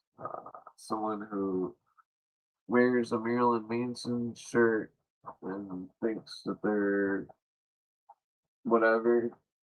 No, that's not an occultist. The occultists, the occultists are all like the real occultists are all like Elvin Boyd Coon. They say things. They they they they show you in their words how they know about the surrealism and the secret stories, stories upon stories, and that the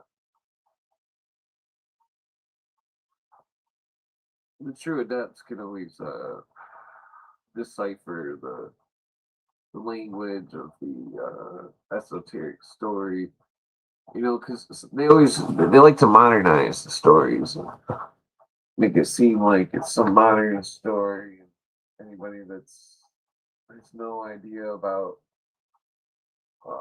Freemasonry or the symbols and stuff that or the anything about the occult whatsoever, that they're not gonna see a movie and interpret it in any way except for the literal way, and that some of the biggest movies and stuff always seem to get huge because they have both the esoteric and exoteric storyline in the movie.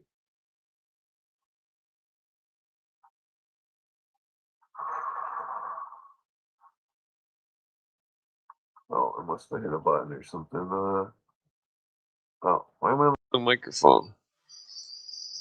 Okay, I was in the wrong microphone for some reason. Was that like that the whole time? Okay, sorry about that. Oh,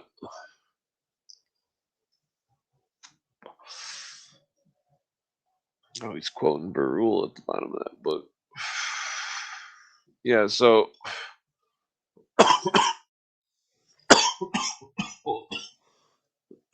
people, all sorts of people can't see the forest through the trees. Whoa, excuse me. Well, I mean, Rome still exists. It's all come to a different thing. It's all come to something different in a way. And that is because in the 1700s and stuff, they weren't thinking about alien shit. And it's see, there was an audio I was trying to find that I sent to people that I fucked up, and it wasn't the right audio, and it was a joke. It was a NASA moon landing thing, and that fucking that well, the one that Cooper plays, you can hear him say, "Oh god damn it!" I'm trying to like fix this cord here. I got like a break in the cord, so I gotta tie a knot where the break is, so it doesn't break anymore. Okay. Yeah, I got the other mic, but it's not working for some reason.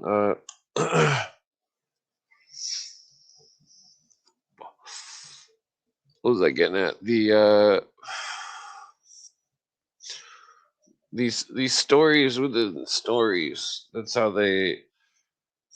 This is the median of the alchemical mean, which they implant in the subconscious of the minds of the people that I mean, that's theoretically how it works. I mean, I've read all the books. I'm just not good with exact quoting of it. I'm just paraphrasing stuff.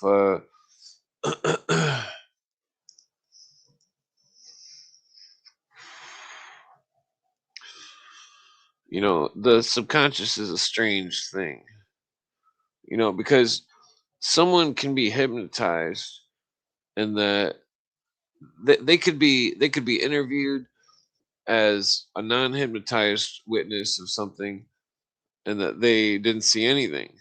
But then under hypnosis, they can say the exact time on the clock, the exact minute, like fucking maybe not the exact minute, but they can say all sorts of details that they didn't really catch in real life, or like, and that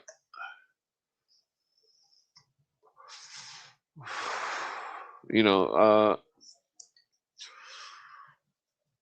there's a lot of stuff going on where there's a lot of details, and that uh to really focus on one thing is uh very important.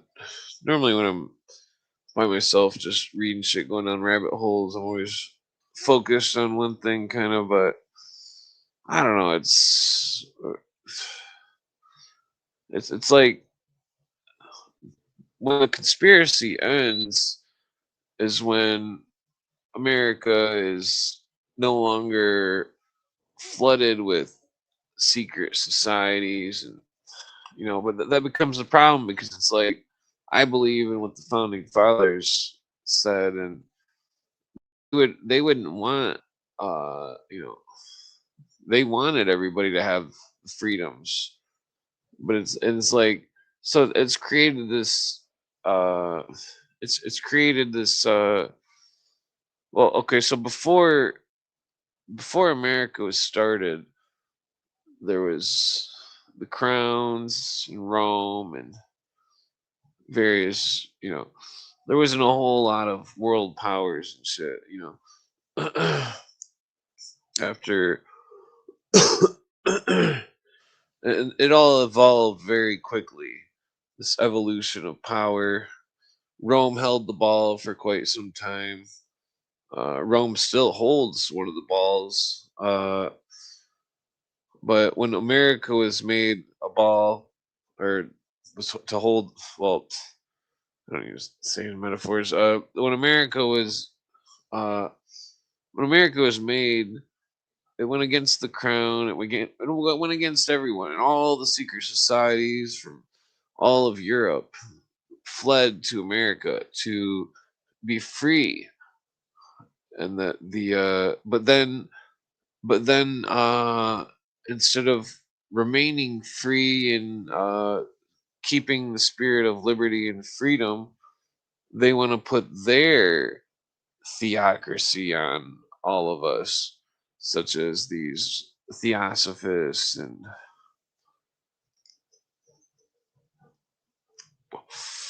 etc. etc.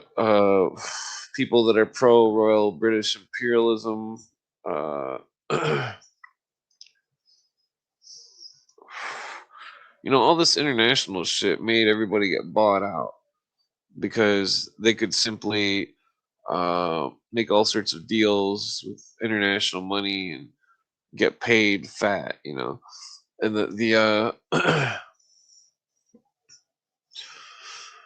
but so, well, back to that equilibrium thing of like all the secret societies came to America. They wanted to make their own thing. Some of them towards the south went more towards British. The northern ones went more towards the. I'm not sure. Well, I'm not that far yet, but the okay. So back when America was started, those times, like uh, a ball got rolling, and the ball was an anti-Roman, anti-monarchy movement, and that it went many directions. One direction was America, another direction was France, another direction was, but so, but keep in mind they were all different, and that the America became a power, which was at first uh, was the power was held by secret societies that were on the side of mankind for the benefit of mankind, and then the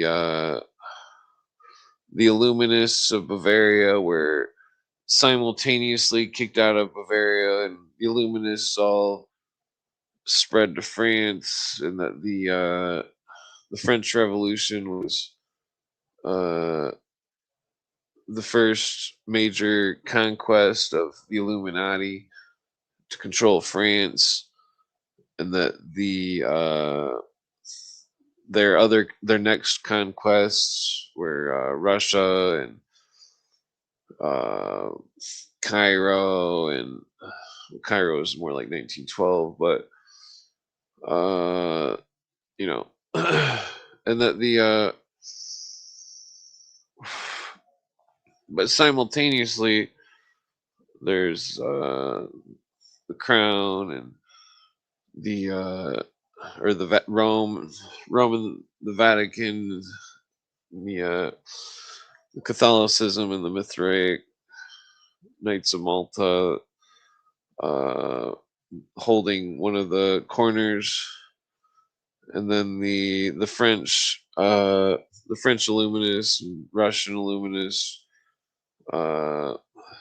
But so where was I getting at? It's like uh, at the same time, the Prussian prince, who I'm not sure where I'm at the table with the Prussian prince, but I think it was a prince. It was a prince or a king. He chartered the uh, he chartered the Scottish Rite Temple of 33rd. He chartered it in like 17 no 1820 or something, 18 something,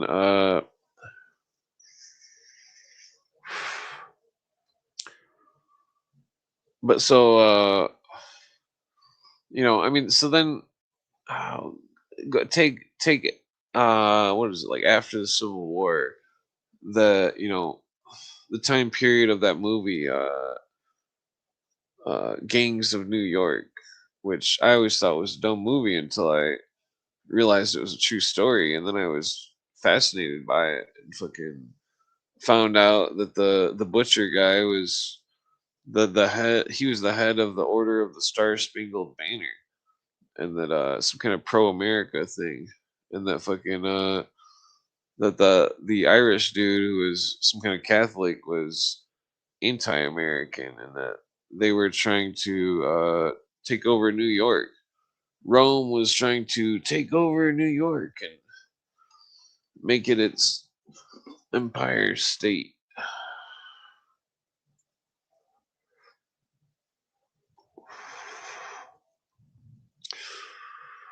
And that the you know you see the Zeus on the outside of the building with the compass in the square, or the compass. That's what the shape of the compass. It's like, yeah, it's like Zeus. He's got his hand on the compass. I'm just imitating it.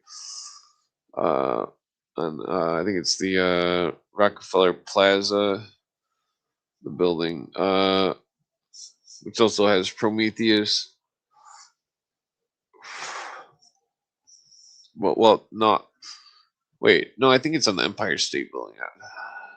Prometheus though is Rockefeller Plaza, but so it's ironic because it's like the Empire State Building, the world's biggest obelisk. I mean, uh, it's obvious. I mean, structurally, it would be the most uh, aerodynamic per se, I suppose. You know, the cities are fucked up because it's like the only reason anybody would want to pack all those people in one spot is for tons of money. That's what they're doing. It's all a fucking big money scheme. It's like mankind, the further mankind spreads out across the earth and gets out of the cities, the more prosperity there'll be. I mean, that's, because it's weird how people, they cling to the cities. They want to live in the cities. It's like one of my friends used to call the city the shitty because it was shitty. The city is shitty. That's a fact, Jack. Uh, the city is shitty. Because, I mean, if you live in the country and you go to the city, you can smell it. It's the city. You're like, you can smell the cars. You can, you know, the fucking, I just hate the smell of cars. I live by a bunch of swamps. It's like, smells nice, I guess. Just smell like cars. I don't care what it smells like, as long as it smells like cars. Cars. Yeah, it's like, no, I don't know. I notice a lot of people can't smell anything. They, it's really weird because I can smell everything. I can smell if somebody was drinking. I can smell if somebody was smoking. I can smell, you know, uh, what was it? I don't know. But so, yeah, like fucking, I can smell antifreeze really well. I can tell if there's an antifreeze leak. Uh, Damn it! I always fuck up the cigarette. Uh, yeah, yeah. Cars are just pain in the ass. Fucking cars. It's like we can't have horses and horse to work, you know? I mean, that would be what if there was like a horse revolution where everybody just bought a horse and then kept the horse, you know? I mean, it costs a fortune to feed it, but I mean, horses are badass. I used to ride horses when I was a kid. Fucking damn, should have packed this cigarette here. Horses got a lot of fucking they got a lot of fucking what is that called? They're very they got a lot of character to them. You know, they don't say nothing, but they're very smart. Horse is very smart. You can tell. You know, when I was a kid, we'd ride the horses through the woods, and then we would, I don't know whose woods they were, but we were riding them through somebody's woods. I don't know what somebody would do. Like, oh, there's some kids riding horses through the woods. Like, what the fuck? I mean, I don't know.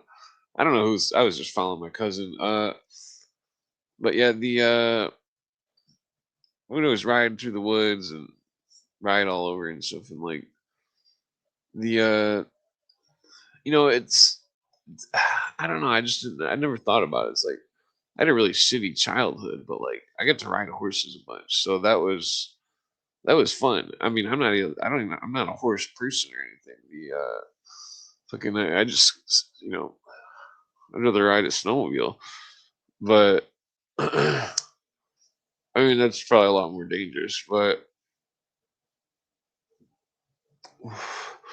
my friend's dad was riding a snowmobile and he got his legs almost cut off because he didn't see a fence.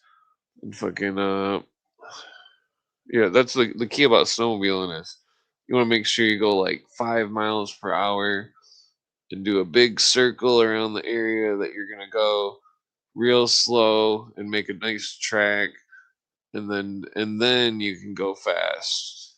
But you don't want to just go fast because if you hit something, fucking, you are smoked duck. Uh,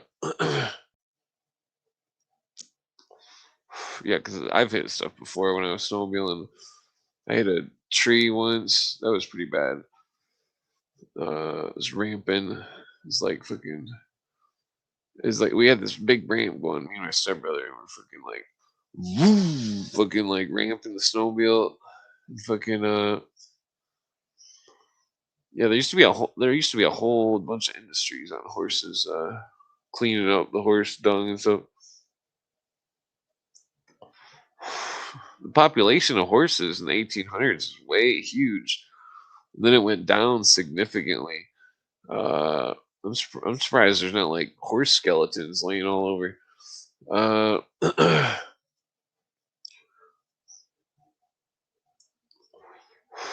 you know, because people, you know, if I was out in the wild, I would want a horse and a dog because those two things, even though the dog would probably scare away the deer, but those two things would save your life. Uh, Dog especially. If I was allergic, I'd have a dog right now. Some kind of big dog, big enough dog to drag me somewhere if I fucking fall asleep or I don't know. There's stories of dogs saving people's lives and shit. That shit's real. Uh, Dogs are they're really smart. They can sense bad people. They can I mean they're also a pain in the ass, but yeah, then a horse, it's like when you're riding on a horse, it's like I don't know, you don't it's different because it's like it takes a lot of muscles to hold on and stuff and like the but it makes you feel different, like you're primal or something. You're on a horse, riding on a horse. You know, like fucking uh clumpity. I don't know what the fuck they sound like when they run. Uh, but like,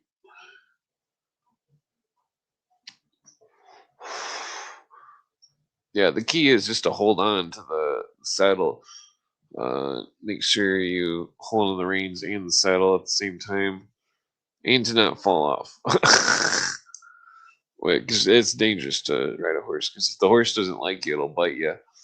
Uh, I've never been bitten because horses always think I'm super nice or something. I don't know what, but like sometimes I could just jump on the horse without a saddle and fucking.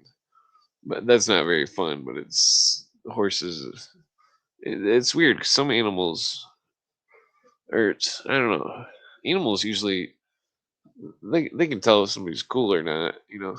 I guess. I mean, that's not always the case because sometimes there's animals that are retarded, but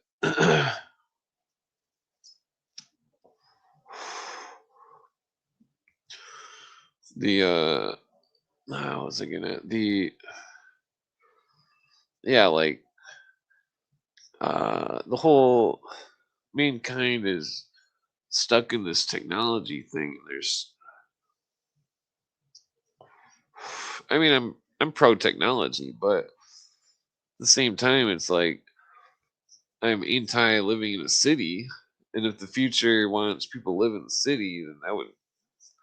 I mean, I've lived in the city before, but the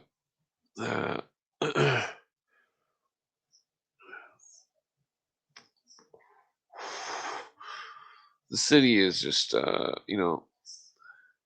it's like the new world order would collapse if we all became uh self-sufficient, which reminds me I need to find all the vegetable seeds. Got like sunflower. I want to plant a bunch of sunflowers and then I was gonna plant a bunch of sunflowers, and then you know, if my mom comes and visits, I was gonna give her a bunch of sunflowers. uh,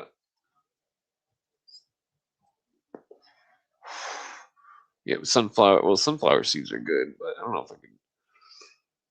I don't know what I should plant for food. Eggplants are good. Eggplants. It'd be cool to make. I don't know what I'd do with a bunch of eggplants.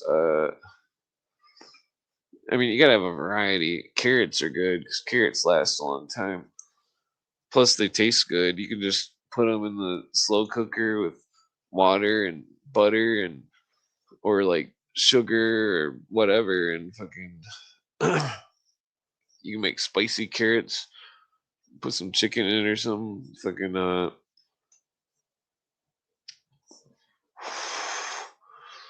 yeah, the carrots. The when my dad said he was a kid, they didn't have a refrigerator because they didn't have any electricity, so they would bury all their vegetables under the dirt, which I thought was weird. It's like, well, that's bizarre. Uh, oh yeah, it'd be cool to ride a horse while you're drunk, but I think that's illegal.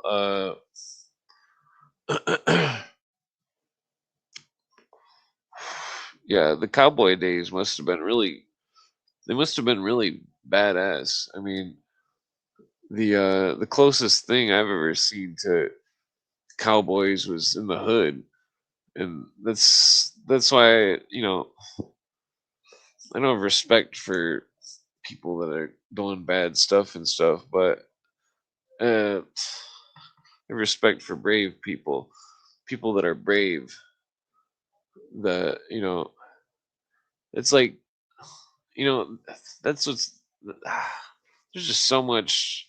People are just ruled by their emotions so much. It's really not a good idea, especially when or it's not. What was I talking about? Vegetables. Asparagus. That's a good one. Asparagus cleans the kidneys. Uh, yeah, horses are definitely. Well, these days, uh, you know, everybody better pray to God that China doesn't invade the United States, because that would be scary, there's you gotta wonder if there still is sovereign nations. I would like to think there is, but at the same time, if there isn't, then that would probably be less. That would probably be more. Uh, well, I mean, I already know how the Soviets do stuff, and all these people. They're all moving with these slow programs. It doesn't matter if how much stuff, because they got so much money. It's like, unless we can think of some kind of prosperity and boycotting, and there needs to be massive boycotting, and like somebody was saying those Nokias came from Switzerland. I didn't know that they were Swiss. Maybe we should all switch to Nokia phones. Maybe we should all switch to Linux or something for our computers. Maybe we should you know figure out, maybe we should all buy diesel cars, and start using vegetable oil and shit, for because usually the diesel cars have two tanks, and that you can fill one tank up full of diesel and the other tank up full of vegetable oil, and that as long as you start it with the diesel and get it warmed up, and you switch it to the vegetable oil afterwards, then you never have to buy a conversion kit. uh I mean, you'd want some kind of advanced filter system on the one that's running the vegetable oil, but like I mean, there's all sorts of stuff that we should be doing. I mean, that's definitely, I would say, go buy an old Mercedes, an 80s Mercedes. Damn, my fucking chair is caught on the cord up. An 80s Mercedes with fucking a diesel engine and two get diesel tanks, in preferably one with no computer. Uh, also, well, or even like a Ford Ranger or something, some kind of any type of vehicle without a computer.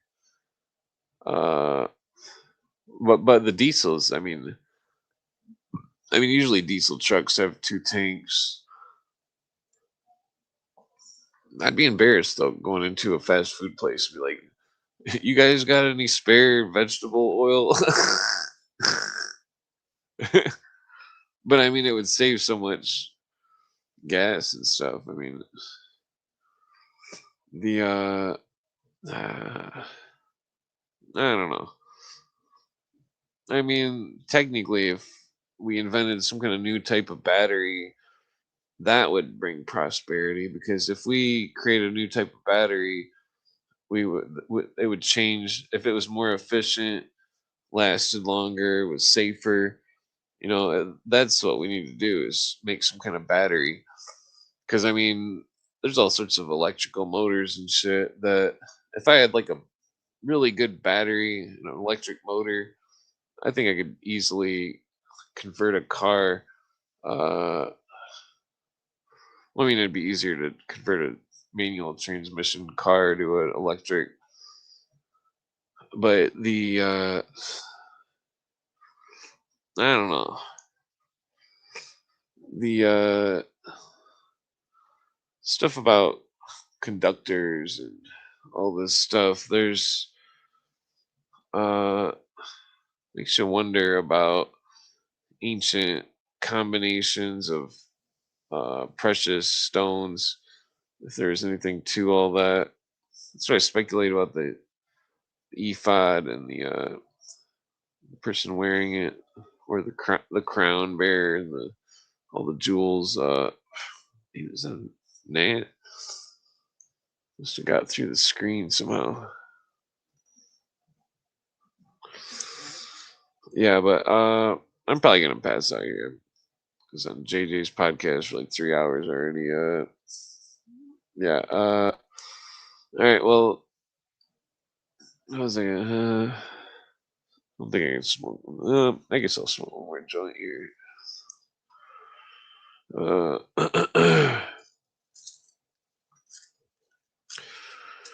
Yeah, if we somehow make batteries or something, then maybe we could have like a electricity, uh, you know,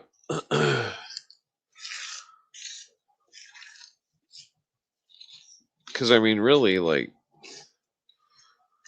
making a battery powered car, because you only need a Tesla to have an electric car. I mean, there's conversion kits and stuff, but they're incredibly expensive.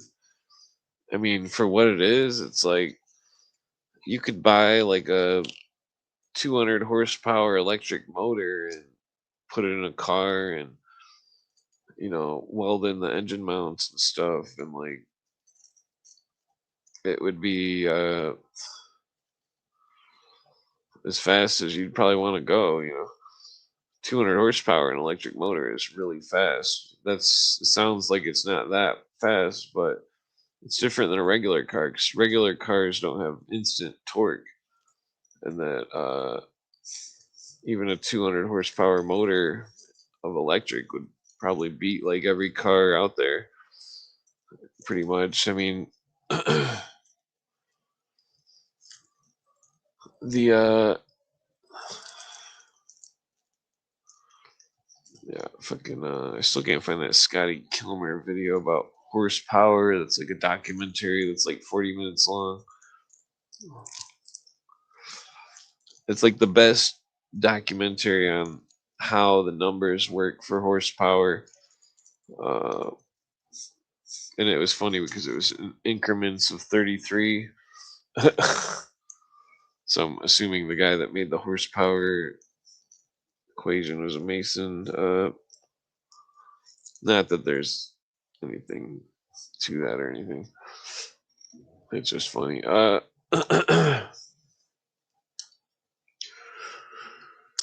Yeah, because if we had, I mean, technically, radiant energy would be the way to go.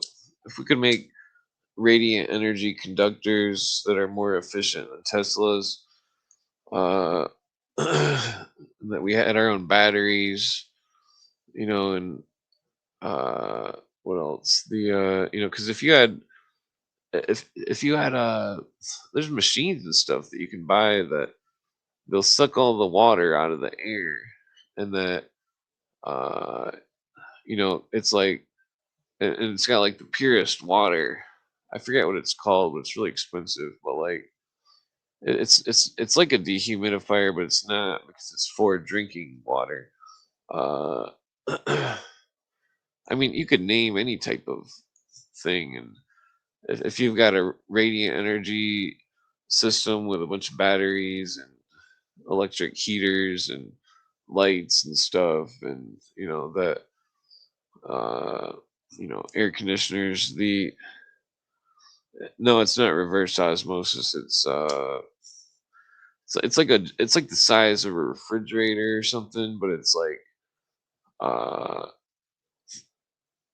what is it? The One of my friends that's like a farmer was going to buy one. I don't remember. Well, I don't think he was going to buy it, but he's just looking at it because it's cool. But like,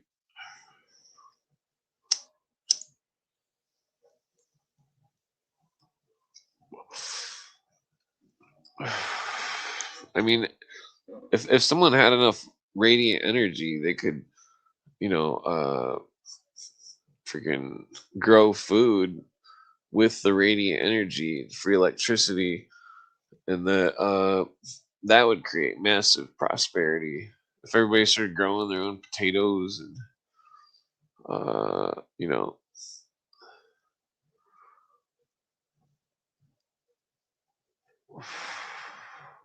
same thing with like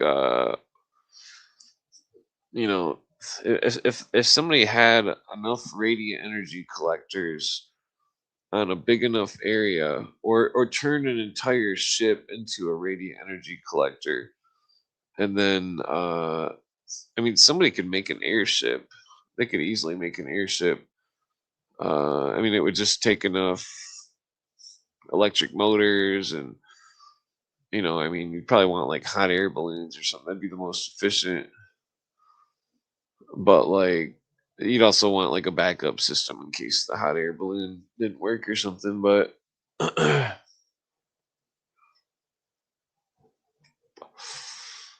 I mean, because in the future and stuff, for all we know, mankind will be trolling around on floating houses or something in the middle of the ocean, just all like, oh, there's a storm coming, I better go north, or that type of thing.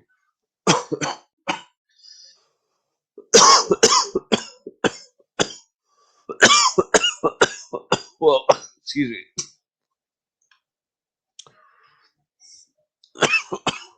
Because I mean, the oceans are like, in a way, they're the safest area. I mean, if you're in the middle of the ocean, and there was a storm, you could technically just go underwater. Uh, if the technology was that advanced, you know, uh, in the middle of the ocean, if you had a desalinating machine, you could turn the water into useful water with radiant energy machines. I mean, like there's all sorts of. I mean, what if mankind's freedom was the ocean, and that that's where it was in the 1700s. I remember 20 years ago. No, it was like 17 years ago. Maybe it was like no, maybe it was 20 years ago. I don't know. I can't count. I'm just joking. Me and all my friends were sitting around. And we're like, what if we all got credit cards and then we bought a big boat and we just left? That's what we were thinking. We're just like, we'll get the biggest boat we can and then we'll just leave and fucking do whatever the fuck we want. You know, within the law, of course. But so the uh I mean, that's the whole thing about stuff. It's like, I mean, if I wasn't chained to the asthma inhaler, because even if I didn't smoke, I would still need the inhaler, probably even more. For some reason, it's weird like that. It's like if you're not constantly irritating your lungs, then it's whenever you like smell perfume or any type of scent, it's like instant asthma attack. Uh,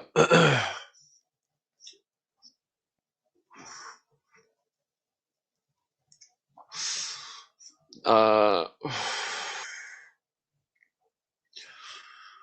yeah. What was I getting at? Yeah, getting a boat and just leaving America, leaving, not even going anywhere. It's just hanging out at the coast and stuff, of wherever. I mean, I don't see where they would. My cousin used to live on a boat, Florida, and I don't remember how far she went down to the Mexico and stuff. I don't know what kind of situation, I'm sure you have to like radio people and be like, "Yo, I'm just sailing through," Uh, I'm sure there's like checkpoints or something that you'd have to go to on the ocean. Or you could just be like, "Well, I got lost. Sorry." You want to point me in the right direction?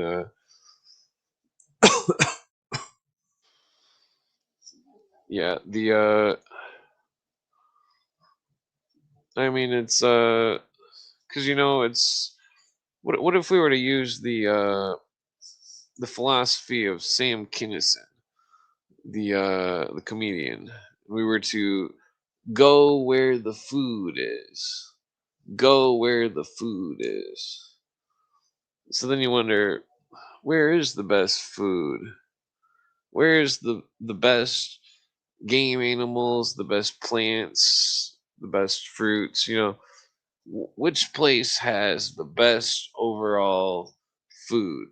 Because I mean, really, that's what life is about: food. I mean, and helping people, but food is definitely a thing of life because you can't have a party without food. Uh, Somebody says they're throwing a party and they ain't got no food. It's not really a party. You gotta have food. I mean, food. I mean, that's where I always like that bizarre food show because it's like he's sourcing out weird foods, and that some of them are good, but some of them are something nobody would ever eat. But like the food market, it's like every restaurant is trash. Every fucking place is trash. Anywhere you go, typically it's the cheapest place that somehow have the best food. Like the hole in the wall burger places and shit. Uh, but like, there's no foods that are like, you know, you don't go to a restaurant like I was standing in my yard smoking a cigarette and I seen like a million chives, so I started picking a bunch, but I forgot where the fuck I set them at. But there's all sorts of stuff that grows local and stuff like all over the country, and like chives and asparagus and morel mushrooms. There's all sorts of edible mushrooms that are. I'm not a big fan of mushrooms. The morels are good, and I mean, I'll still eat them, but I mean, the big ones are good if you like. I forget what they're called. Eat them at the store. You like put a bunch of olive oil on them with some ricotta cheese, and then like ricotta, and then what is that other? Put some chives in there. Maybe like a teeny dash of sesame seed oil, like super tiny, like fucking. Because that shit, fucking sesame seed oil goes a long way. I mean, I can't stand sesame seed oil anymore. I overdid it once with sesame seed oil. I was like, oh, I'm just gonna fry this chicken in sesame seed oil all the way. That was a really bad idea. I was burping up sesame seed oil for like fucking ever. Uh, Sometimes weird foods though go together really good. Like fucking, I used to make these cappuccinos, peanut butter cappuccinos.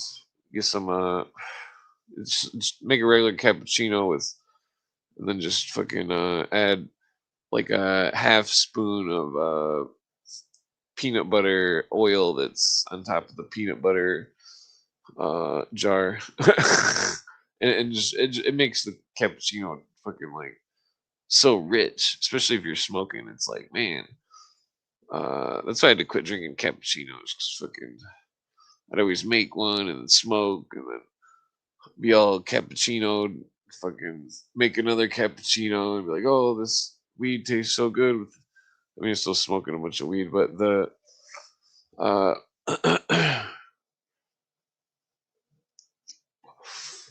mean, I thought about like pitching a restaurant idea to my Sikh friend, because he's into pizza.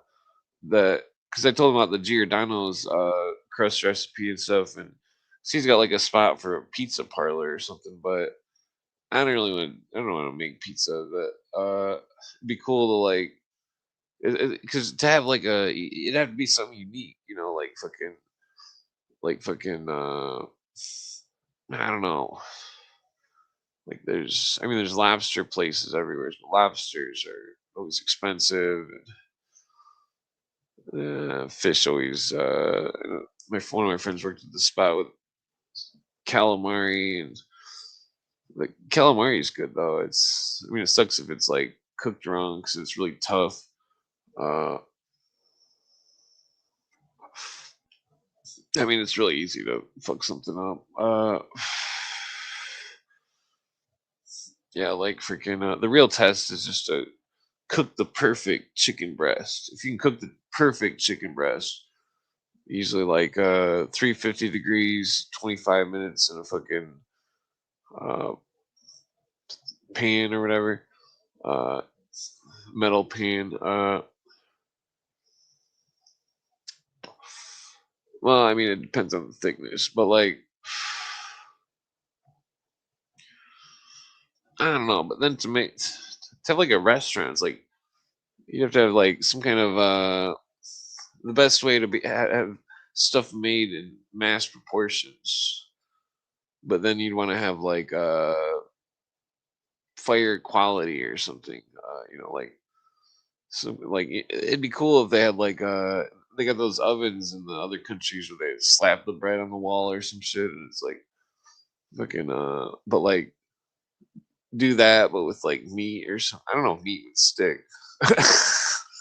You have like a big thing, you're just slapping meat on this giant fire thing, and fucking you got all this like hickory burning and stuff, and you're like slapping steaks on this big wall. I mean that would be definitely a spectacle. Wait, I don't know if that's I'm gonna have to build that, build my own backyard version. Be like, check this out, I made a grill. Like slap the steak on the wall. Like, what the fuck is this? It's like a big fire, giant like giant chimney that you stand in. You got like an elevated fire or something. Uh, I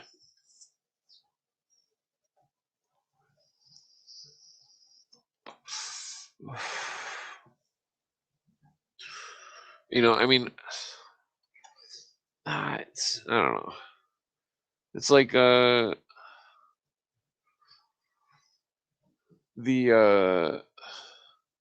I mean, it's weird because it's like nobody wants to do all one thing. Nobody wants to just be all into cars or into. I mean, some people are like that, but history and try to keep universal knowledge.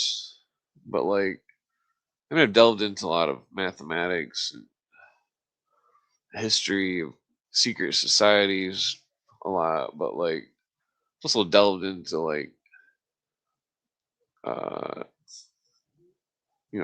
other science type stuff like recessive genes and stuff. The I mean, so like plants are weird because plants, it's like all these cultures and stuff. They study they study the plants. Some of them use guess and check methods. Others use psychedelic methods to figure out the plants. But uh, it reminds me of that movie where it's like the dude was trying to figure out in the Iceman movie how the Iceman survived freezing, and the Iceman was performing some kind of ritual where he was uh, wiping some kind of berries all over his body, and I'm pretty sure those berries were not edible, and that he was. I think that's what kept him made him unthaw in the movie was the berries that he put all over his skin and face and stuff. But like, there's all these indigenous things that are, it's like it reminds me of this plant where it's like Desmodium ascendens versus Desmodium canum, and that plant is called, generically speaking, the common name is Amor seco, which is Spanish for dry love, and but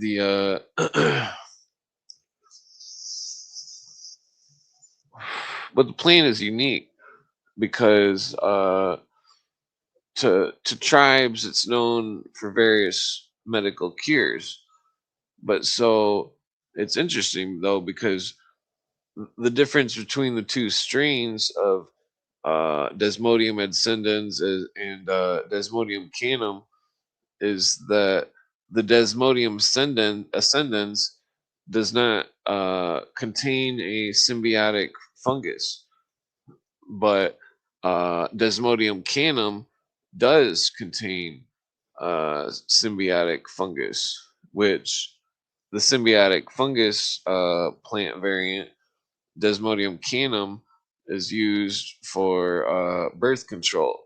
Uh, and so whatever symbiotic fungus is on that plant halters the menstrual cycle for, I think it's 4 years or 7 years. But they also use the tribes use the plant for they also give it to old ladies with menopause. Uh, Desmodium canum. I mean, the Desmodium ascendens as well is used medicinally, but I would assume the Desmodium canum is the stronger variant because the Desmodium ascendens doesn't have the birth control properties or whatever. But like, I mean, there's more plants than that though too. I mean, there's so many plants. It's like, and these are medicinal plants. There's no psychoactive, you know, there's no psychoactivity in these plants. It's just medicine. Like, like I always take I take this a lot. I've been taking this recently. Just Sangre de Grado. It's like a anti ulcer plant. It's also like a anti cancer plant. The yeah, the graviola as well. I need to take more of that. That's like a lymph node thing or something. Graviola. Well, graviola is also an anti-cancer plant. It's just crazy because like I seen a video and it was like some dude, he was holding a wavelength detector above his phone when it was plugged in and charging, and then it had a an extremely high amount of energy coming off it compared to when it wasn't plugged into the charger. It was like what the fuck? Like, are these phones all frying us? Like, are we all gonna like get tumors in our legs where our phone is in our pocket? Like, I mean, if we were to follow the philosophy of Terrence McKenna, that we would stop. We'd stop instantly because, uh, it's like self-reflection is not something that we should only have when we're on psychedelics. Not that I take psychedelics anymore. It's been like over 10 years, but like uh, the self-reflection, it's something that it's a tool. See, it's like when I was watching that caveman movie, I was doing all this thinking, because I'm good at thinking. I'm not good at conveying the thoughts, but I'm good at thinking. So I might not be able to tell you how to solve something, but I can solve it, type of thing. You know what I mean? Like, I can't tell you how, but it's the so the caveman movie. It's like he didn't have the tools of self-reflection. He didn't have the other tools of coordination or fast learning ability, adaptation. Uh, because adaptation is definitely a strong tool for mankind to be able to, wear extra coats in a cold climate versus, you know, having tons of water in a hot climate, that type of thing. Uh, the, I mean, like, because it's interesting because humans live all over the world and that all different environments, and that it's like watching that caveman movie. It's like the uh I mean, really everything that's going on, like humans, everything is been turned into this complex cipher system of language. Language itself is a cipher, and that we may be able to read it, but like our entire reality exists upon language, and that language is the construct of our reality, and that it's like if we don't know our language, if we don't understand the words, then we're gonna be victims of usury permanently from our lack of understanding, and that the it's like there's nobody that's gonna think for us. See, it's like it's like my dad was always he's like a workaholic, and he used to force me to work and stuff, and but like uh sometimes I do like 10-hour days, 6 days a week on roofs, but like it gets really rough. Uh, but like the he wasn't putting anything towards thinking, you know, and like uh, it's like us as a people where we have all the power in the world to communicate, but yet there's somehow there's still no communication, zero communication. Somehow, it's like we're whittling down into this voluntary slavery system made by advanced language, such as corporate contracts, all this stuff. The whole corporate, everything has been turned into this compartmentalized. We've been segregated from those who have uh, the understanding of the dialogue, because they, you know, it's like, damn, I'm gonna smoke one more cigarette because fucking this shit's important. uh, this, and I'm not talking about segregation of anything but knowledge, and it's not about being smart, because it's like I told you before, all of you. It's like I got fucking when I was my own lawyer arguing in court about uh, custody or whatever and money and stuff, that I got the judge to admit on the record that I had rights, and that to be my own attorney, and that I couldn't see the rules and procedure of the jurisdiction that the courts are operating in. Thus, I was segregated or kept out through compartmentalization from actually being able to exercise my right as pro se litigant, pursuant to the Supreme Court cases on the Sixth Amendment. And so this is what they're doing with everything: compartmentalization. Imagine if you wanted to start a website or something to sell books, or doesn't matter, bicycles, that you would be compartmentalized out of knowing how to start a website. You would have to go to someone who did know how to, and because of the compartmentalization, that you would be forced to rely upon them, such as lawyers. That's why the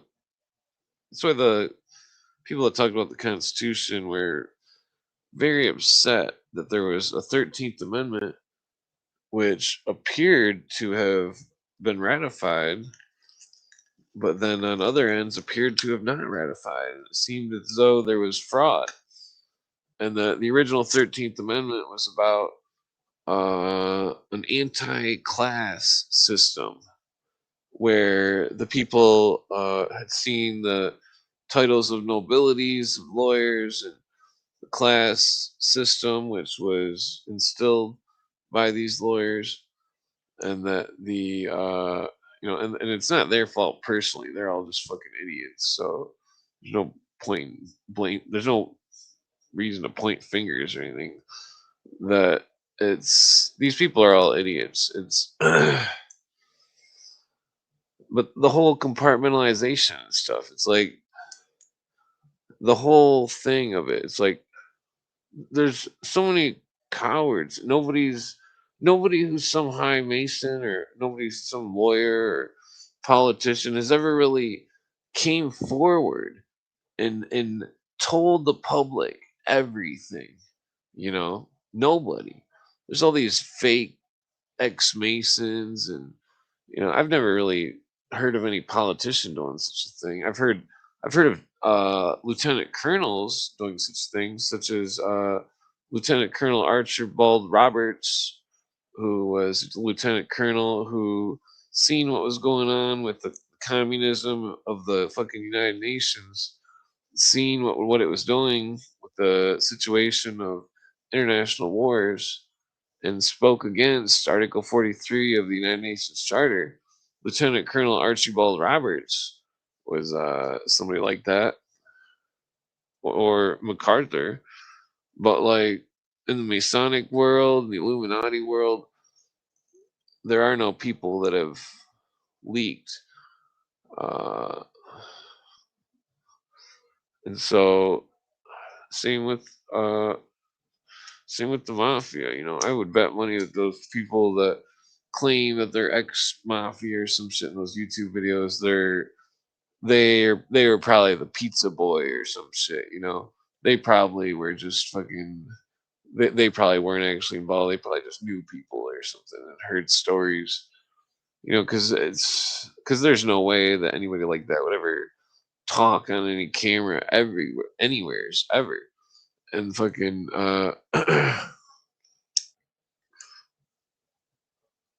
nobody's ever explained that Turkey Masonic Lodge video from Turkey, the one with the fucking the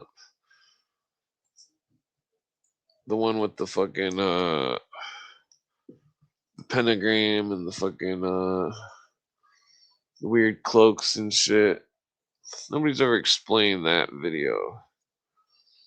And it's not the first part of the video that fucking needs explaining. It's the damn it, I got major heartburn over here.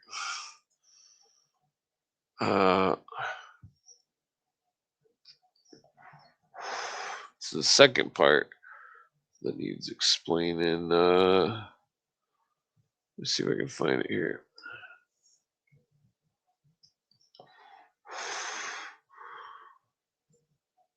Where the fuck's it at? I forget what it was called.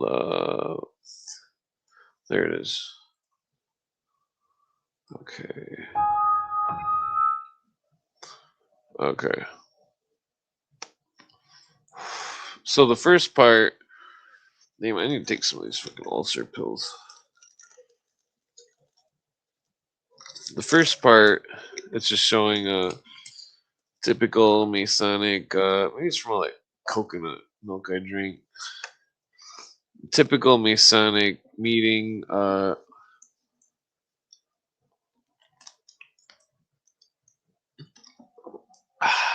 first degree initiates,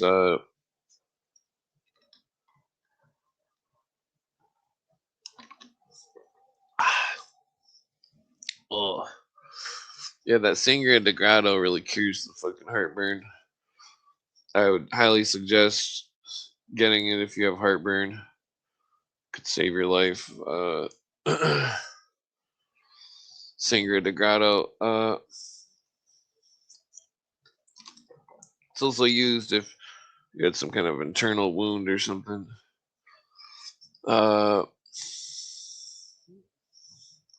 Yeah, so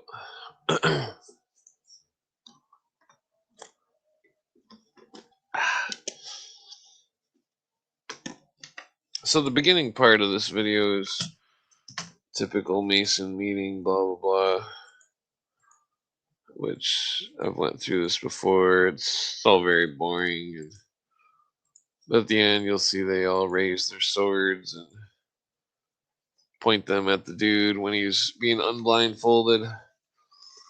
They're all holding swords. You can't really see them very good, but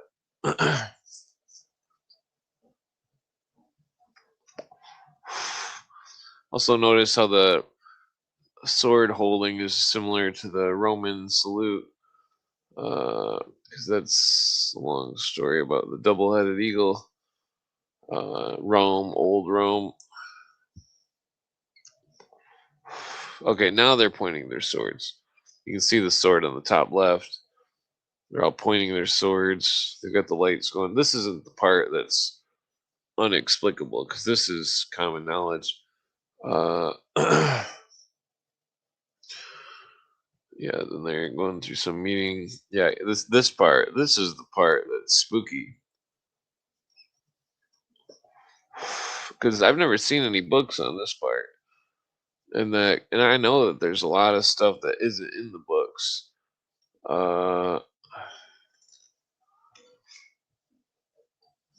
You know, nobody knows what's actually happening there except the Grand Masters, and you can see they're doing something on that pentacle, that pentagram. Clear as day, it's a pentagram. Wait till the guy moves. Yeah, this video is bizarre. Cause fucking, I'm gonna watch it on this bigger screen. It's hard to see. Oh, why can't I? There it goes. Okay, so yeah. I speculate it's a goat that's on that thing. Just like John J. Robison's book, Proofs of Conspiracy. See, this is an extended version. I didn't see as much of this last part as in the other, as in when I seen it in previous, because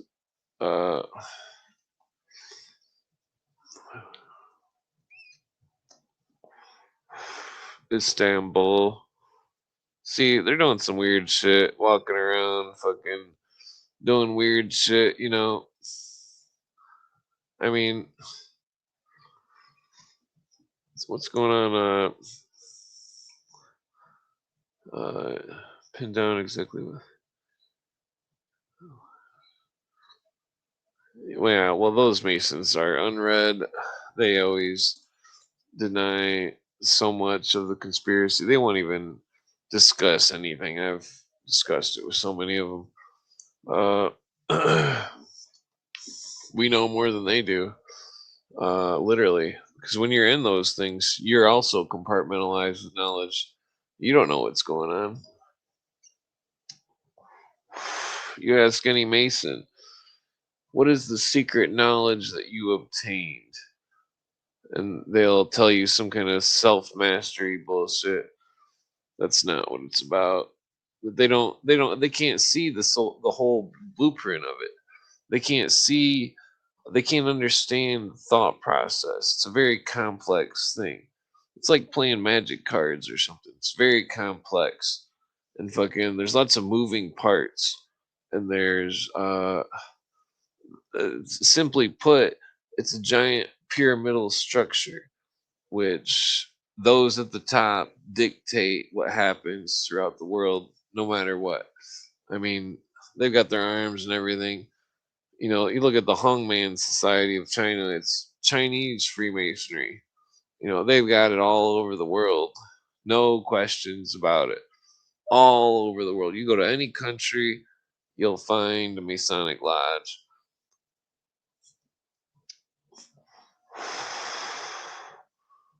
Because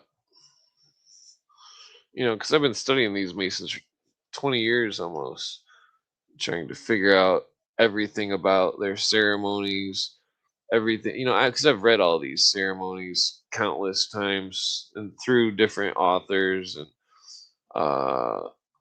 trying to determine what is actually happening, and that the the most proficiency was obtained from reading chapter 3 of Dark Side of Freemasonry, because it spelled it out in a way which was very clear.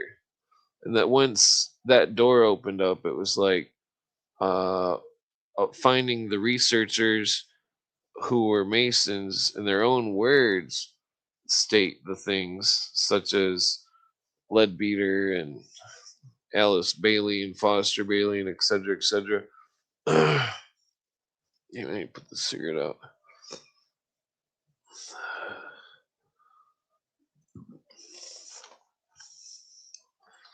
I got like 4 cigarettes left. Man, that food I made was it's like Heartburn City. Oh, it's like every burp is like burning my throat. I don't know what the fuck I think it was that cheese I put in it. That fucking that clumpy cheese. And too much butter. Too much butter. Too much olive oil too. I don't know what the fuck I was doing. I'm getting sloppy. The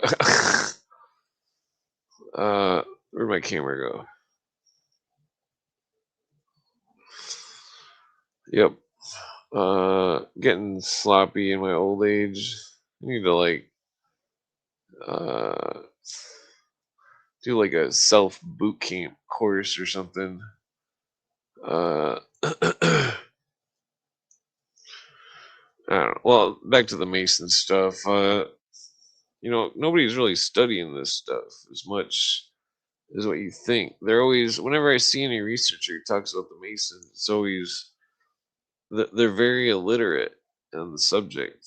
Even the Masons themselves, and like they they don't understand Cooper's research, and that it's very difficult to discuss the stuff if they haven't heard Cooper's research, because his research goes far beyond the realm of anybody's research on the Masons, and that the conspiracy was definitely real. That the New Deal, the fucking all sorts of acts and stuff passed by Masons that were promoting socialism and the international banks and the New World Order, the agenda, you know, I mean, because it's everybody thinks it's this or that or the other, but nobody's really understanding the Masons and Cooper's research. You know, because I mean, you could go at it from any aspect, and it's literally ritual magic. Literally, I'm not saying that magic is real, but they are practicing what they call ritual magic, and that they believe it does things, and that it doesn't matter if we believe it's that they do, and that the magic that they do is not some kind of pulling rabbits out of a hat or something. It's the control of people and their minds, and that the you know where's that, you go to any like hypnotist, you watch a video of someone hypnotized, and that this is very similar to the vibes that the people, the way they're moving, it's like they're hypnotized. I mean, it's a bizarre subject. It's uh freaking yeah, the I mean, chapter 3 says it all of Dark Side of Freemasonry. The hive mind of the Masons creating the group force and the group prayer and all this stuff, and group thought and group blah blah blah and fucking,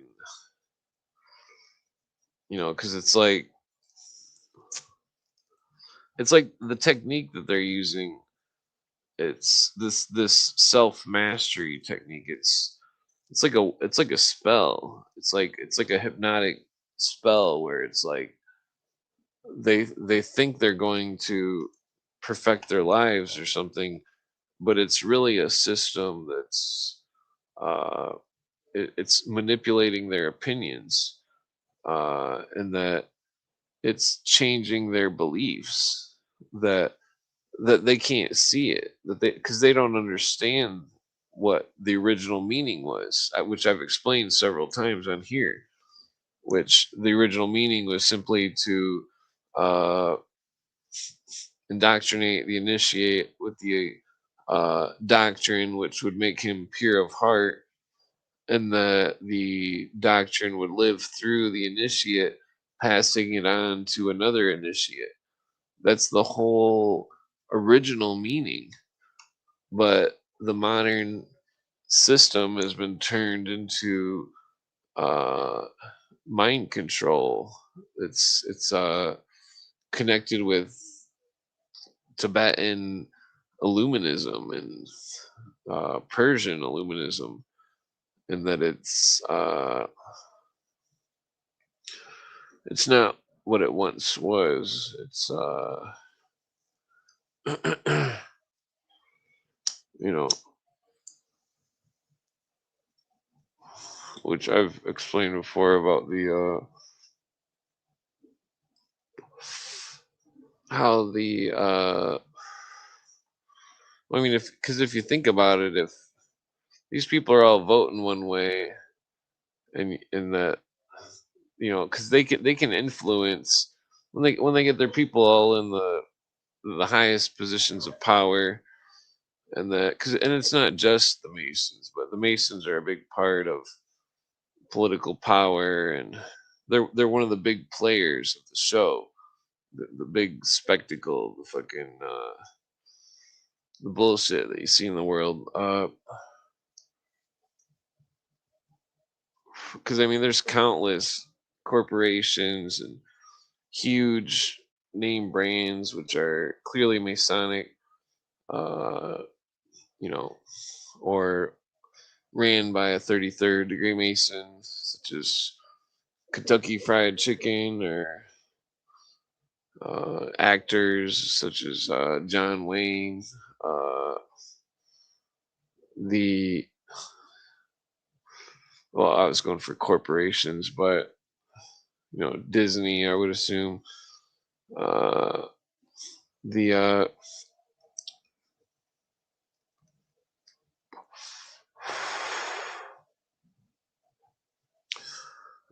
it's interesting about these secret societies because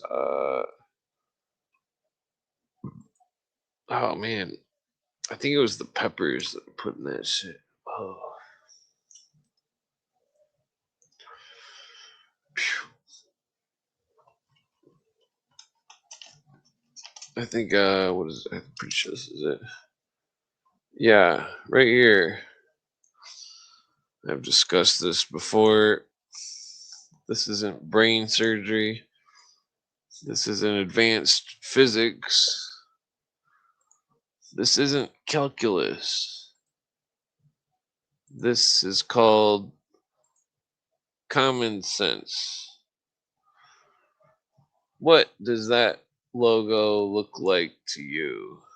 Has anybody got any what does that look like? Anybody got any theories on what that Chase Bank logo looks like to you?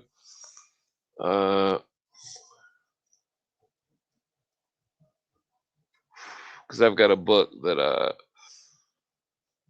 well, not a book, but a article I'm going to bring up in a second. Uh, Chase Manhattan, or well, Chase Bank. What does the logo look like to you? Has anybody got a guess? What does that look like to you? Does anybody got a guess? I mean, I'll tell you after somebody guesses, but I'm trying to get somebody to guess first. Is anybody there? 1-800 YouTube comment. No, it would be 1-800. Nah. Okay, so somebody take a guess here. What does the Chase Bank logo look like to you? Has anybody got a guess?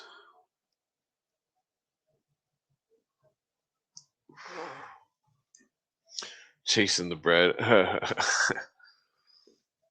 Oh, sorry, I didn't see the comment. Yeah. Yeah, okay. Okay, so there was a guess. Truth Seeker Hayoko was correct.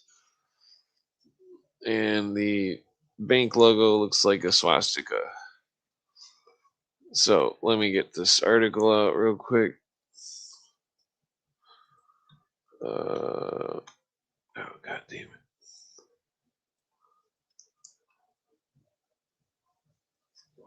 I think it was up here more.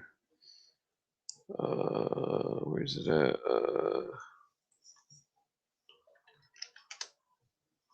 There it is. Chase. Okay, here it is. Mentioned 3 times. This is from Dennis Cuddy's article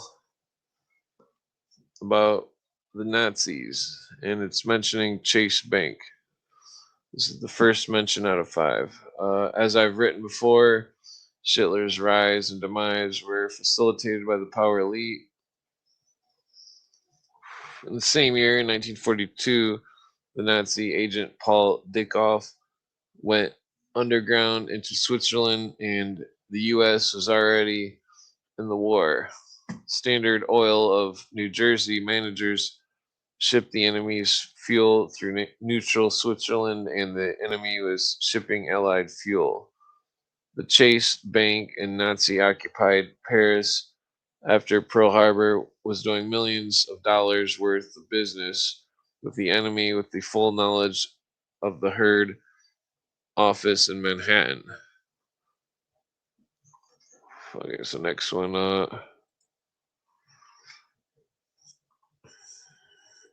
In the book, The Secret War Against the Jews by John Loftus and Mark Ahrens, there are transcripts of telephone conversations between Nelson Rockefeller and Nazi agents in South America in 1943, showing that he arranged the sale of tons of petroleum products to Nazi Germany. Moreover, there is evidence of his complicity in helping Alan Dulles smuggle criminals and money from the Vatican to Argentina. That was a quote. When confronted in 1947 with this evidence, as well as his Swiss bank records with Nazis and his signature on correspondence setting up the Germans' cartel in South America, Rockefeller agreed to provide the Latin American bloc of votes for admission of Israel to the UN. March 1947, John D. Rockefeller III presented UN Secretary General Trygve Lie, TRYGVE space LIE, with a check for $8.5 million to purchase land for. Wait, this doesn't have Chase Manhattan Bank. Oh, god damn it. Purchase is the word with the word chase. Okay, this quote's relevant, but still. Well, I might as well finish it. Land for the UN headquarters in New York City.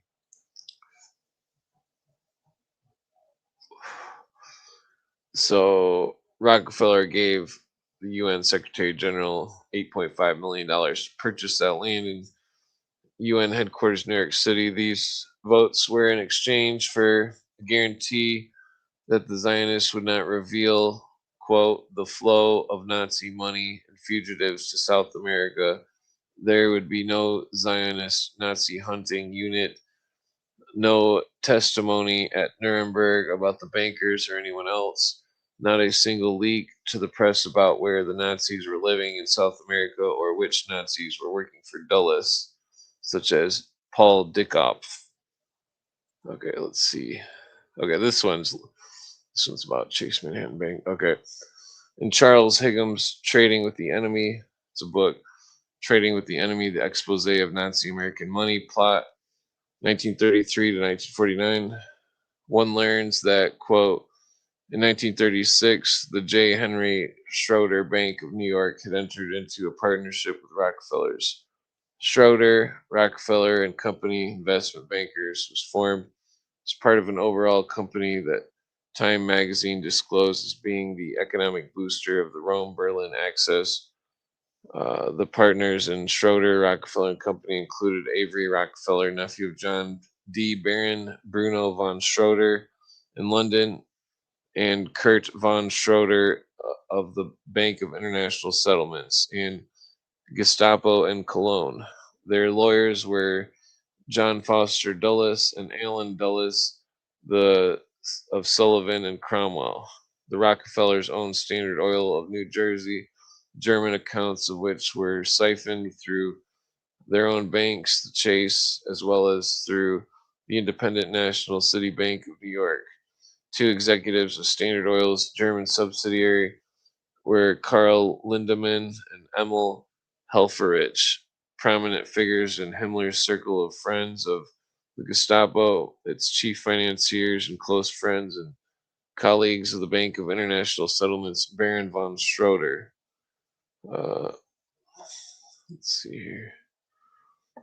So we got in addition to major U.S. corporations helping the Nazis, American bankers also played a critical role in Charles Higgins' Trading with the Enemy. He reveals that Joseph Larkin, who was in charge of Rockefeller's Chase National Bank European affairs, allowed the Nazi collaborator Carlos Niederman to head the Chase National Bank's Paris branch through the war, and that Larkin knew of the Nazis' plan to use its Chase National Bank, investment after the war to affect their policies in the U.S. Internationally important for the Nazis was its control over the Bank of International Settlements. The Bank of International Settlements was established in 1930, and its first president was Gates Magara of the Chase National Bank. What a coincidence. Let's see, where's the fifth one? Where does it start? Also important to the Nazis' plan was Martin Bormann. Beginning in 1943 until 1944, he transferred large amounts of gold across France to Spain and then on to Argentina, where his deposits were safe under the sympathetic Peron government. The CBS. What does the CBS stand for? BIS. Oh, fuck. I thought it was Chase Manhattan Bank. No. Oh, God damn it. I don't remember what CBS stands for. He was right. CBS World War II. Oh, CBS is in the news company. CBS World War II journalist Paul Manning in the book Martin Bormann, Nazi in Exile, 1981, related that Bormann's organization, 81 is the date of the book, related that Bormann's organization controlled Germany's big business, and via its investments controlled much of the rest of the world's economy. It was the repository of the stolen wealth of Europe, estimated by British intelligence to have been more than 180 billion by the end of 1943. Then relating information to, well, side note, they only found 15% of that 180 billion.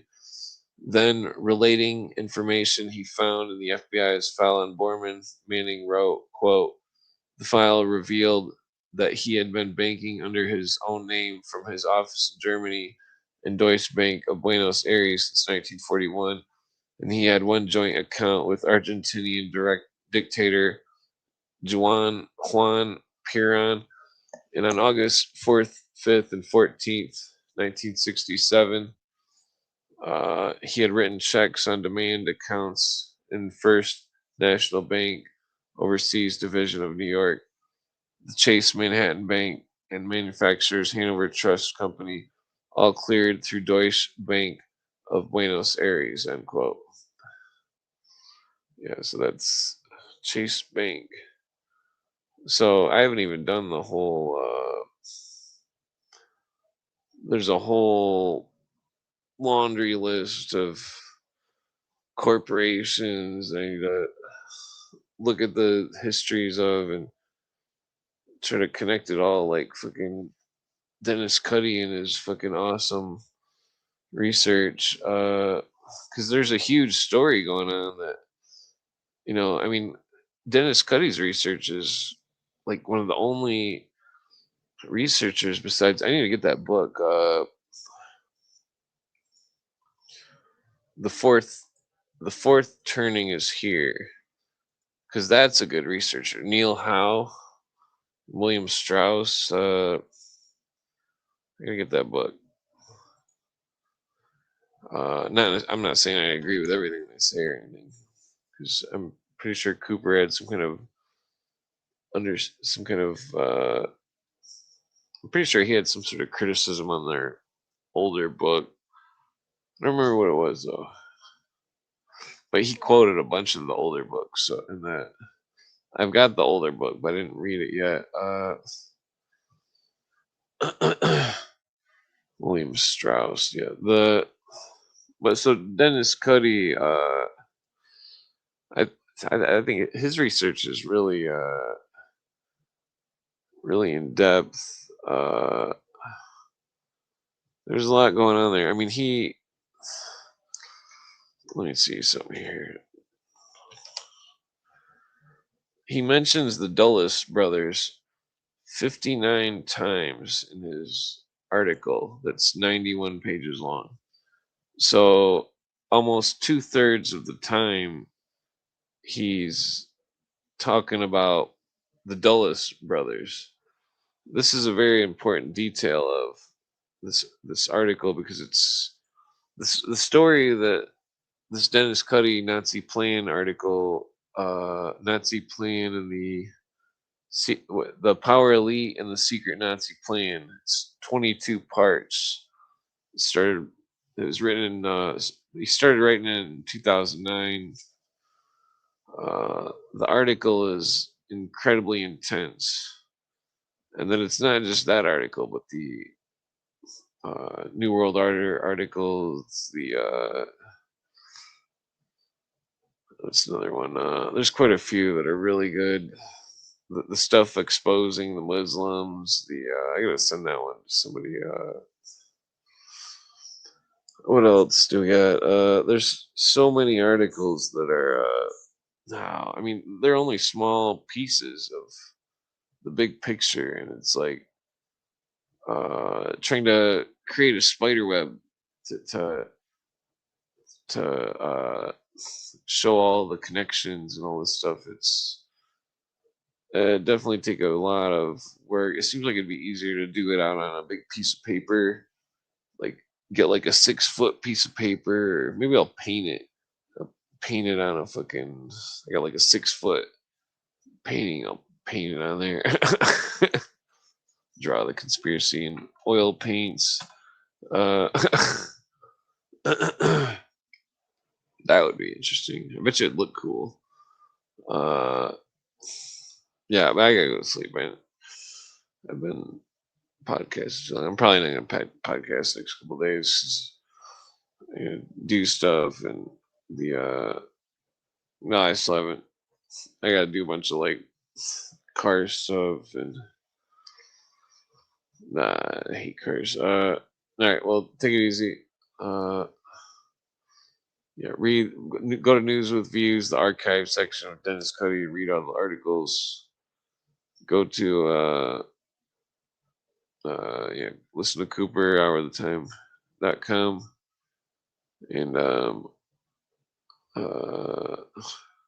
think of how to build a battery that's more efficient.